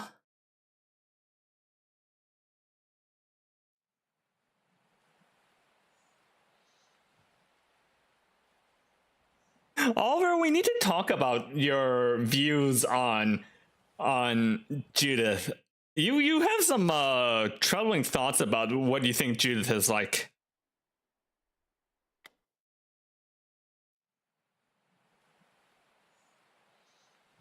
After a while, you just stop caring about being smart to other people.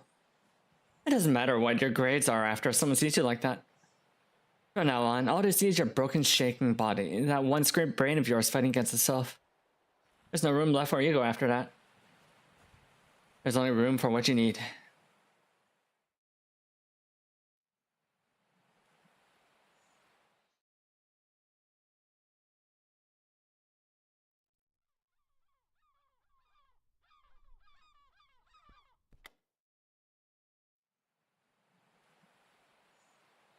I woke up on the floor of my bathroom one morning.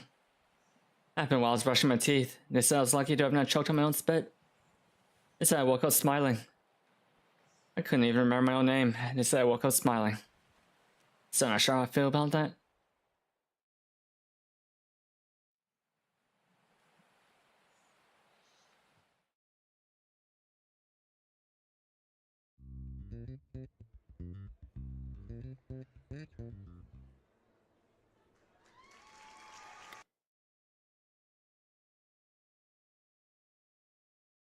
I'll get what I want from you eventually. It really doesn't matter if you like it or not. Your parents will congratulate, your future friends will look at me and say how lucky you must have been. They'll say they would have killed to be in your position. In reality, it won't matter. What you feel doesn't matter. And eventually, you'll come to realize how truly lucky you are. Why is Nightmare Judith like... Why is Nightmare Judith like this? I know that's not really what she's like. Because we've seen what Judith is like. She's like very loving, caring, and maybe a bit too obsessive, but like not nearly to this level, Oliver. Why did you think of her like this? I guess he's just afraid. He could feel the pressure from her and is like afraid like to deal with her, that whole can of worms, I guess. Eventually you'll change the way you think about all this. Because you'll have to. Because that's the only way you'll be able to survive. Because what we'll become is inevitable. It's inevitable. We are inevitable. So let me in. Let me in.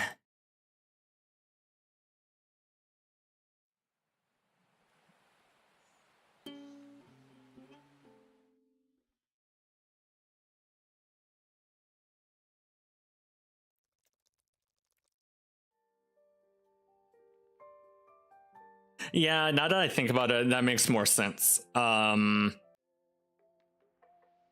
is not stupid. He knows that Judith likes him, but also is like, I guess we saw how he thought about being romantic with Judith was like a bit too much for him. Where am I? Where's my aunts? Who are you? Oh God, please help me. Please help me. I love you. Please help me. I don't want to die. I love you. Please help me. I'm scared. Please. I'm scared. I don't want to die. Where am I? Why am I bleeding? Am I dead? I'm scared. I'm so scared.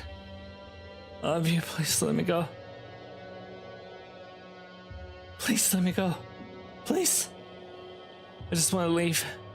I just want to leave. There's only death. I guess it's not like that's not really what he thinks Judith is like. That's more like his thoughts about Judith towards him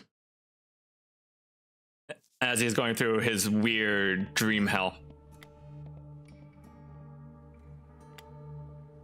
Up until then, I guess I was pretty good about it. Never you guys see me sweat.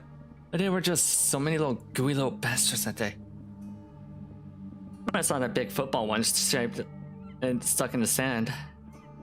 God, screaming is such a useless reflex. All it does is give other people a chance to learn how weak you are. Before I knew it, all of you were just staring at me. I knew Ash would never let me lay it down. And, I don't know, I thought maybe if I ran up and punted the thing, I could have passed that lame display of mine off as some kind of battle cry or something. Lord knows that jellyfish was always big as a damn football anyways. So I gripped my teeth, thought of Ashton, and just rushed in. And, well, that was only a couple of seconds after a kick landed. I was sort of how stupid all of this was. There's no pushback. It was like his body was actually made of jelly. That feeling I remember most, me being ankle deep in a body of some brainless freak. It was horrible. The sting started after that, I think. And then the swelling and the crying. I didn't even have time to be ashamed. Shame alone would have been a luxury. I just didn't want to die. I know Judy called an ambulance after my leg got all red, but is it true if I just ran off and took some of the lady's beer cooler? Is that where all the ice came from? Is that apparently what kept me from passing out, at least according to the guy at the hospital? Violet saved my skin that day, didn't she? It makes all of this shit even worse, doesn't it? Oh, so this is really what happened. She really did kick a jellyfish.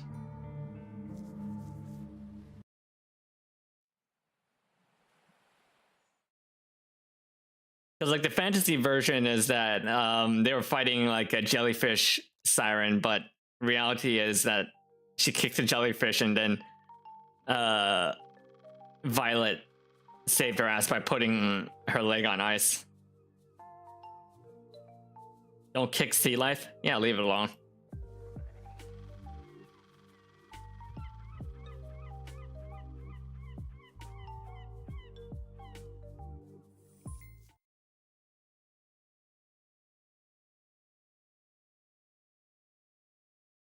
There has to be a way to get more lucidity.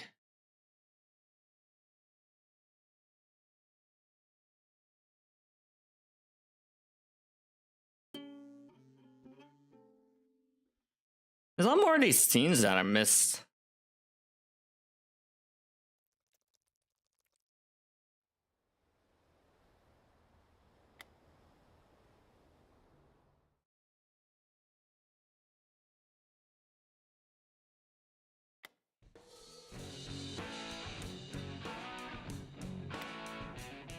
Sure, let's go show that stupid locker how tough we are. That'll fix this shit, right? That'll fix everything up real good. Unreal. Absolutely unreal.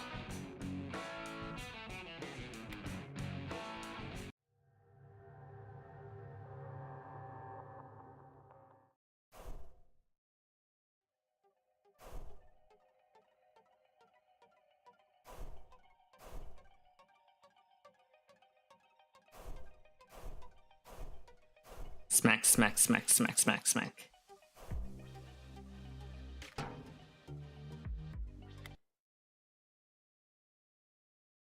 I wonder if she really did like beat up a locker.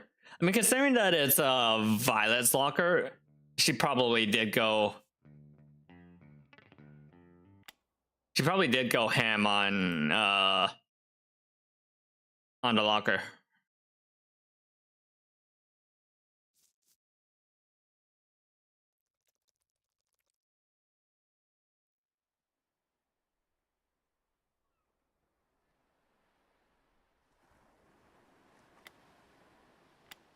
Hi, Violet.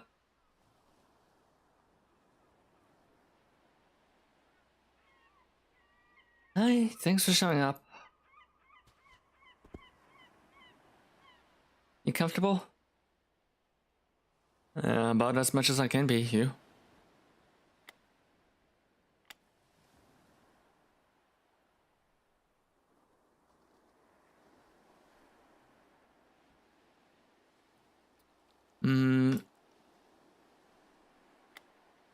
You look beat. Annika put me through the ringer today, and she might have broken into the school and destroyed our way to the underworld. She destroyed the locker. I watched her do it, yeah.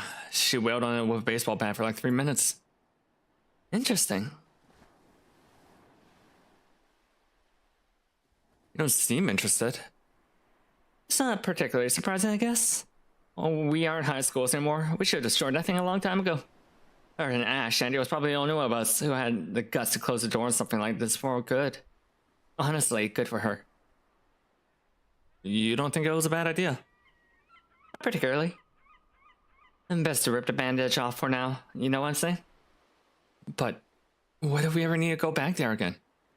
See? Now that's a terrible idea. We've already messed this place up enough, haven't we? Besides, we don't know if Andy destroying the locker even did anything. For all we know, the entrance could just slide over to locker 714 or float above the ground or something. I still think it's a bad idea. What could be more fitting than one last bad idea to cap off the entire summer of bad ideas? At least now we can't go and make things worse. Or any better. Gotta cut our losses somewhere, Olive. If that means that I never have to summon my muse again, then I'm all for graduation, if you catch my drift. I can't help but shrug. And by the way, did you join in on the smashing? Is that why you look so tired? Come on, V, you know I wouldn't do something like that. Oh, really now? I could easily see some part of you enjoying it, at least a little. Well, I didn't. I'm just sore from being on my feet all day. And he made me exercise a bunch before she broke into the school. And after we got back to the park, she made me stretch for like 6 hours. You're exaggerating. She made you stretch. How's that even work? Did she blackmail you or something? If anything, you're the one who's got dirt on her.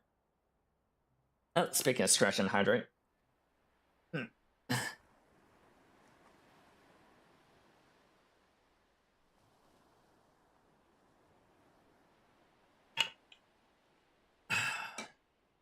No blackmail, but she was glaring at me the whole time. I was trying to relax. She glared at you. Wow. Really twisted you on your arm on that one, didn't she? Hey, shut up. You know how persuasive she can be. It was really intense. I know. But still, Andy didn't actually make you stretch. She can't make you do anything. You're just being pedantic. You think so? Violet gives her painting one last decisive flick of the wrist before standing up and triumphantly from her seat. No rocking today, I suppose. That's fine, though. That's fine. Come on, let's go home. You can tell me how terrifying Annie's glare was. I even let you hold my hand back on the way if you end up scaring yourself. Rude. Fine. No hand holding for you, Mr. Man. Clearly, you don't need it. We head back home and pack the rest of my things. But Miss Lawrence pulls into the driveway with alarming news. There's been a hot air balloon accident. Oh no! They were doing a movie shoot for some John D. McDonald adaptation for Orlando, and one of the hot air balloons crashed right into the airport's control tower. Thankfully, there were no casualties. Still, it looks like I won't be leaving Siren's Call anytime soon. Goodbye has failed. Try again.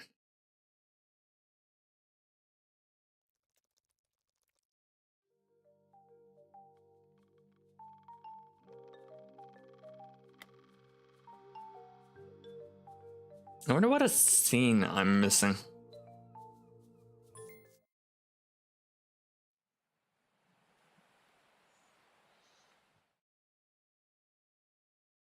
Lose yourself in Siren's Call.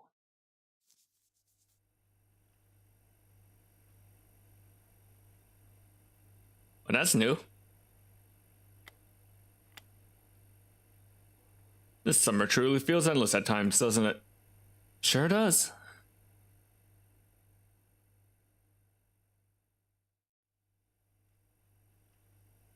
Lucky thing,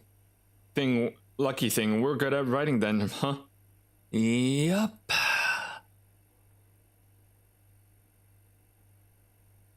I'm sorry, but I cannot think straight right now of how these lights are acting up. Do you mind terribly if we read outside on the patio or something? Well, why don't we pack it up for the day instead? I'm not really feeling this one way or the other. Anyway. Yeah, that makes sense, I suppose. Judas Gorilla of a sister's been putting you through the ringer, lady. You must be tired. Although, yeah. But it's not just that. The book itself just reads weird. It reads weird? Oh, good. They're talking about the stranger again. I can LARP note it some more. Yeah, dude. There's like a monologue every stinking page in this thing. The whole thing reads like it's just one guy talking to himself. It's not natural. That's what this game is like. Hard for me to care about these kids that don't even talk to real people, you know? There's only so much monologue because the characters have so much to discuss. Oh, they're talking about their own book. Don't care, it's just boring.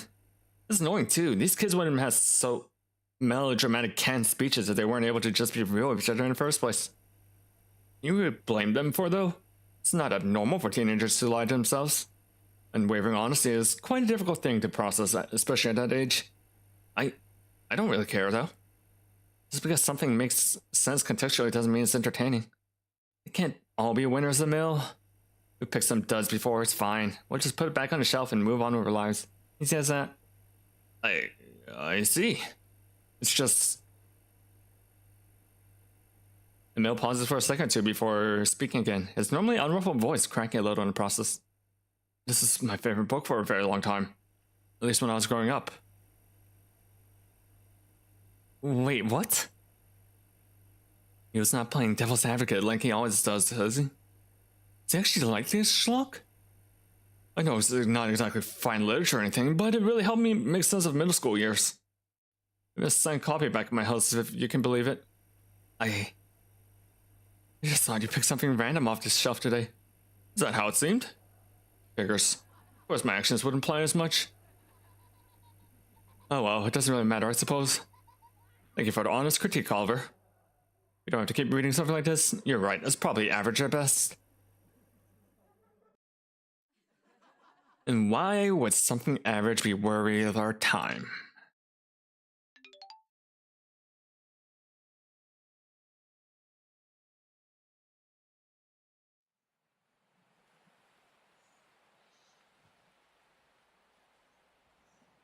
Alright, I think that was the final scene for this chapter that I needed.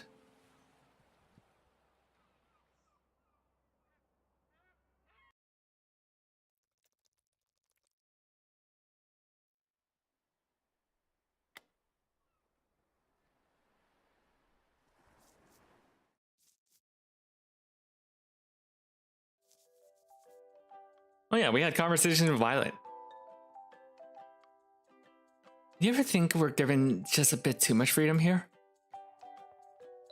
You and I had the entire house all summer, and Andy and Judith were basically allowed to do whatever they wanted. Yeah, I don't think I've had this much autonomy before. Even last summer, we also had to be back home by 10. The only real exception was... Oh, this is how we get the lucidity from talking through Violet's conversations.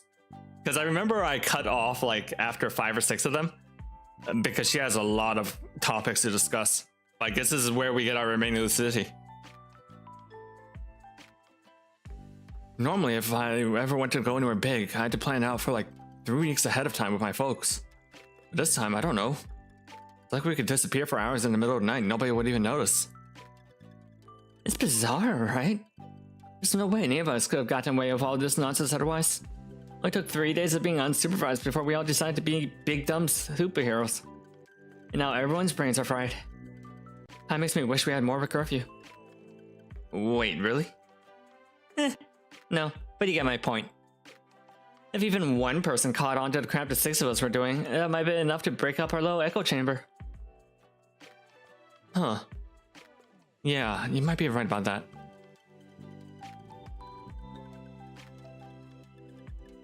Yeah, basically. So back in the day, jingle jingle, pay attention. There's Lucidity here. If I would take it was Ash's dad being like, hey son, where have you been? Or someone seeing us going to the locker, that probably would have been it. We got really lucky, didn't we? I think it mostly depends on your definition of lucky. If anything, I'd say this whole situation just seems super contrived. Even some of the stuff we did in the world seems way too convenient.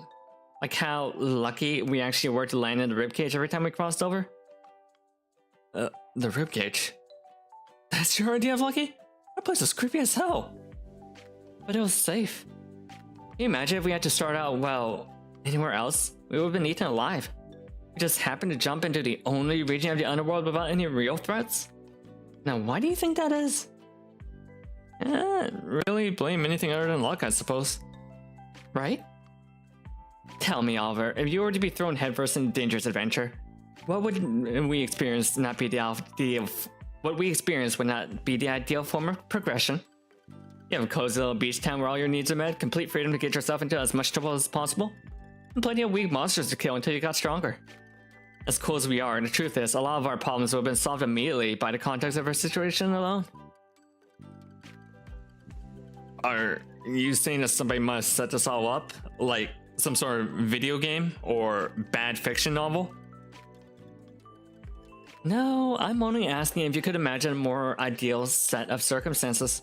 Is there anything that you could possibly change to make things easier on us in the beginning? I think for a second or two. We could have been dating from the beginning. That's something. Oh, please, that doesn't count. Yeah, it does. My morale would have been higher. We wouldn't have gotten beat up as much. I'm pretty sure that's not how it works. Of course it is. The depths of your bonds determine everything. You know, social links and all that. Why do you think I spent so much hanging out with Mill on Wednesdays? Because that's when you two had your little book club? Exactly. What the hell does reading books have to do with fighting with sirens? Well, knowledge is power, right? Okay, fine. I just want to make out with you a little bit more. But don't act like that wouldn't have helped. Whatever you say, darling. Stay a while. Living with you have been fun, by the way. If I ever end up having a housemate again in the future, I hope they're as low maintenance as you were. Low maintenance? You really think so? I always felt like such a bother, especially in the beginning. Why? You never gave me any trouble at all. I can't even think of anything you did that was even remotely bothersome. Really? So you were fine with me using the hot water all the hot water in the morning every time? Oh sure, I take cold showers anyways. Yeah, she would. Vegetarian. Caring about the environment and all of that. What? Oh, you didn't know? No? Why would you torment yourself like that? Because I heard coffee is really expensive if you drink it every day, so I was trying creative ways to wake myself up in the morning. Coffee's not that expensive. Cold water's been working well so far, so that's why I use to clean myself off. Huh. I mean, I never helped out too much with the cooking or anything, so that's not exactly ideal. I'm glad you didn't. That's something I really want to get good at before I moved out on my own. The more meals you make, the less chance I have to figure out my own cooking style. I refuse to be one of those adults who force themselves to make some sandwiches every day because they don't know how to make anything else. Yeah. Imagine growing up and making sandwiches for meal prep. Imagine that. How awful that would be.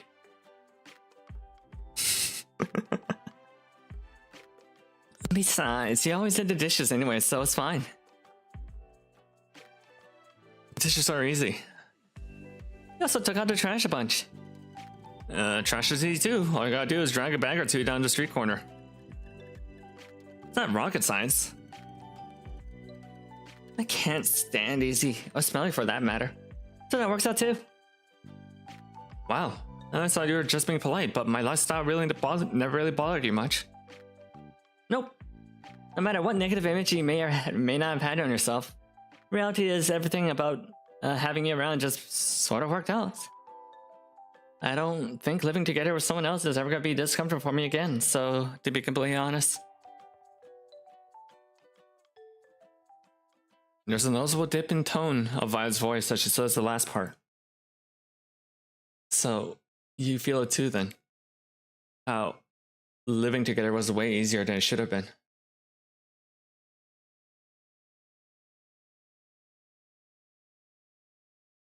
Sorry, one moment. Yeah, exactly.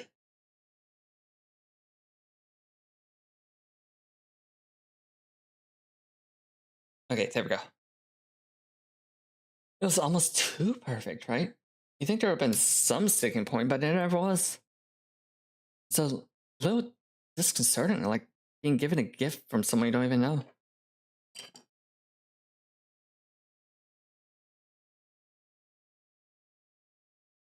I'm guessing that's because they never really lived together like that in real life. It was like the fantasy thing. Because they never spent that last summer together.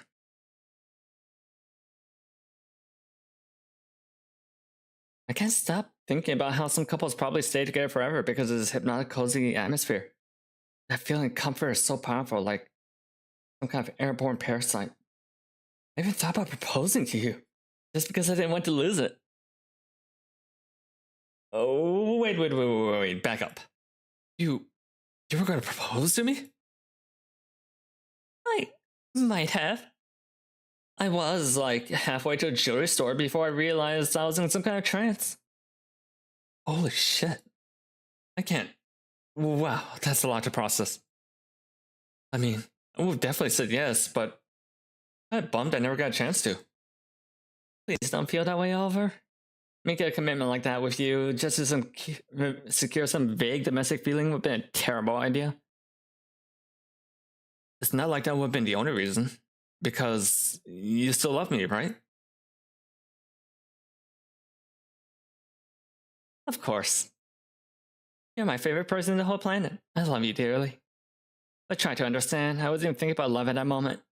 My only thought was securing this new amusing lifestyle forever. I was completely consumed by that idea. It was about me being in love with you.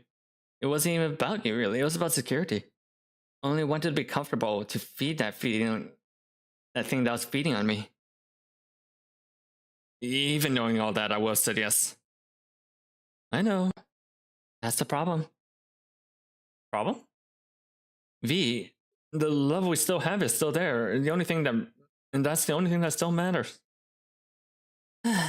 Context matters, Oliver. It's dangerous to always take what's being handed to you without even questioning it. Nothing given out for free is ever just a gift after all. Especially not a relationship. You're just excited that something like this was even on the table in the first place. I still think you have been a great wife. Who knows? Maybe I'll boomerang back into your life after all this nonsense and we'll somehow end up getting hitched. Maybe we're meant to be together. Maybe that's the reason all this stuff feels so weird and predetermined. It's because of fate. But it's more likely not that fate. It's just our dumb and cautious thoughts dragging us along. You don't need a wife, Oliver. I don't need a husband. At least not right now. Of course you'd think that. What? You don't need a wife? No, that fate doesn't exist. Come on now, where's your sense of romance? Romance isn't worth dying over. Romeo and Juliet were fictional, hormonal idiots. At least Shakespeare lived past 18 and knew his shit. Which of the two would you rather look up to, Oliver?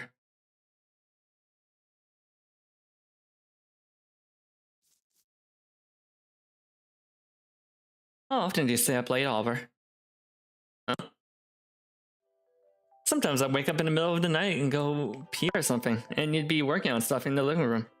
You're always back in your bed by morning, but we never actually fell asleep together this summer. It was even like that before we started getting serious, too. Whenever we went to the kitchen, you were pretty much always still awake.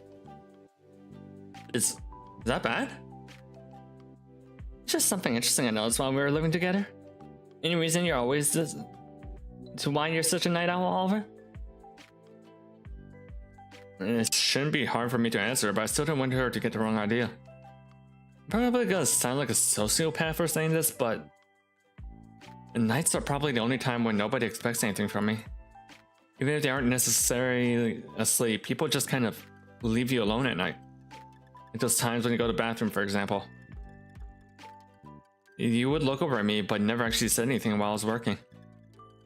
That's real as fuck. Yeah. No, that's not sociopath behavior.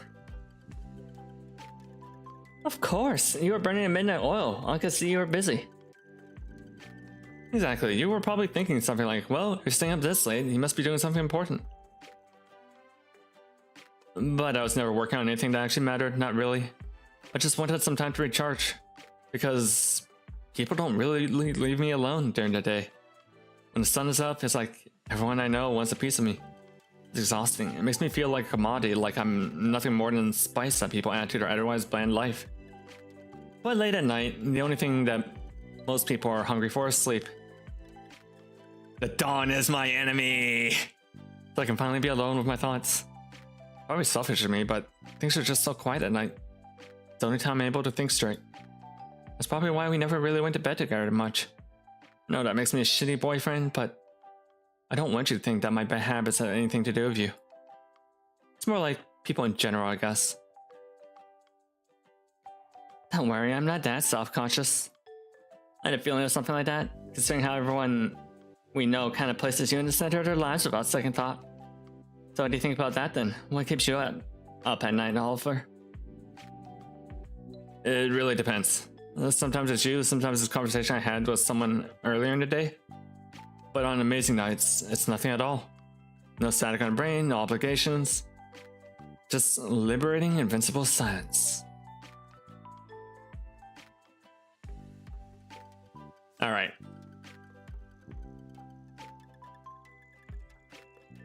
I'm gonna see if I can find a true ending on YouTube. If not, this might be a get the game and find out the true ending for yourself. Because that's like 8 more conversations I have to go through and I really don't want to do it.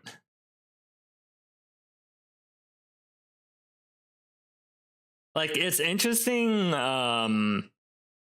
it's kind of interesting to see their back and forth, but not 10 conversations in a row. True ending.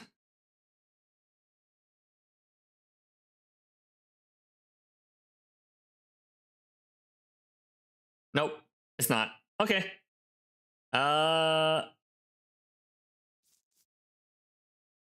Look it up. There's a bunch of stuff. Like, I recommend getting the game yourself. There's a bunch of stuff that I didn't get around to, like the after stories as well, or the prologue stuff.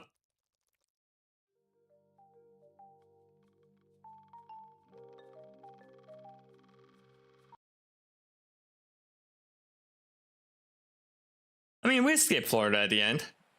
Like, there's all these finishing touches that I didn't get through. From what I could tell, the only thing we're missing from the true ending is Oliver and... Oh, hi there, Judith. Oliver and Miss Lawrence's conversation. But the overall ending is the same. Oliver still gets his phone and... or gets Violet's phone. And they keep in touch. Anyways, that has been Siren's Call, Escape Velocity. Good game. Good game. I enjoyed it. It's a little wordy at times. And and they kind of like even talked about it a little bit, how there's just like monologue after monologue sometimes. Towards the end, it kind of got a little on with things. But yeah. That has been Siren's Call. The sequel, Siren's Call 2, Second Wind, comes out in November. Where... Is it the same cast?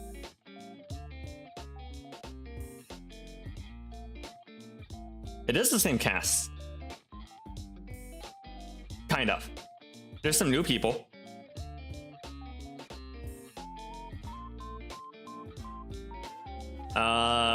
For some reason, looking at the... Alright, let me pull this up on stream. Because this is actually kind of interesting looking at.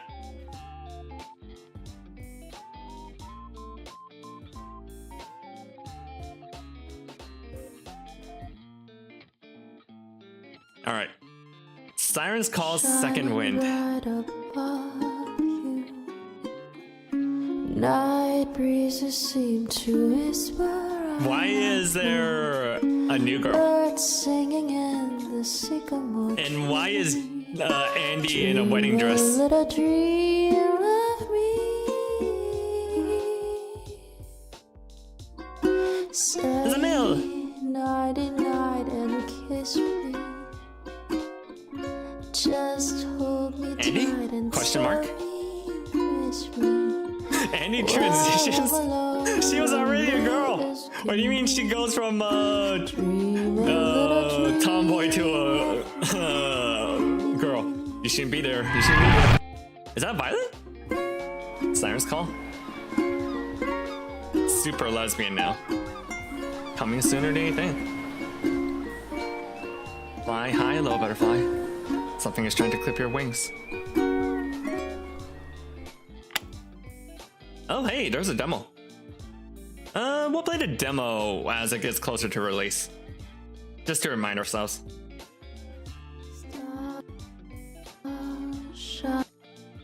About this game.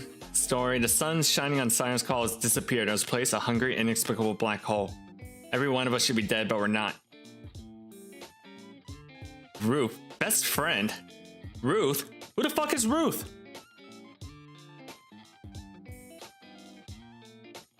Whether or not you follow or decide this romantic mood or untie the mystery of the town is completely up to you. Whatever you do, don't get distracted. Couples that split their attention between two loves seem to some get happy ending. Emil's back.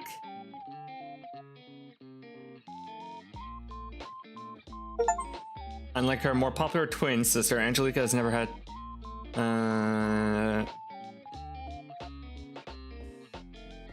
somewhat of a hermit, Ruth prefers the company of books more than any human being, so much so that her peers barely know she exists, giving her time as librarian situation. Those who love him, blah, blah, blah, blah. Judith is still here.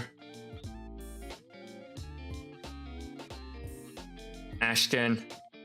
Oh, Violet's acting a little weirder than last time we've seen her. From one of the guys to lesbian to super lesbian, Siren calls her she is a form even beyond that called super lesbian too. Then Miss Lawrence. There's nothing to say of no Miss Lawrence. Yep, nothing to say at all. Miss Lawrence is just she's just there. She's just there. Okay. Well, there we go. I am curious what is going on with the second story, considering, you know, we had this whole goodbye and all that stuff.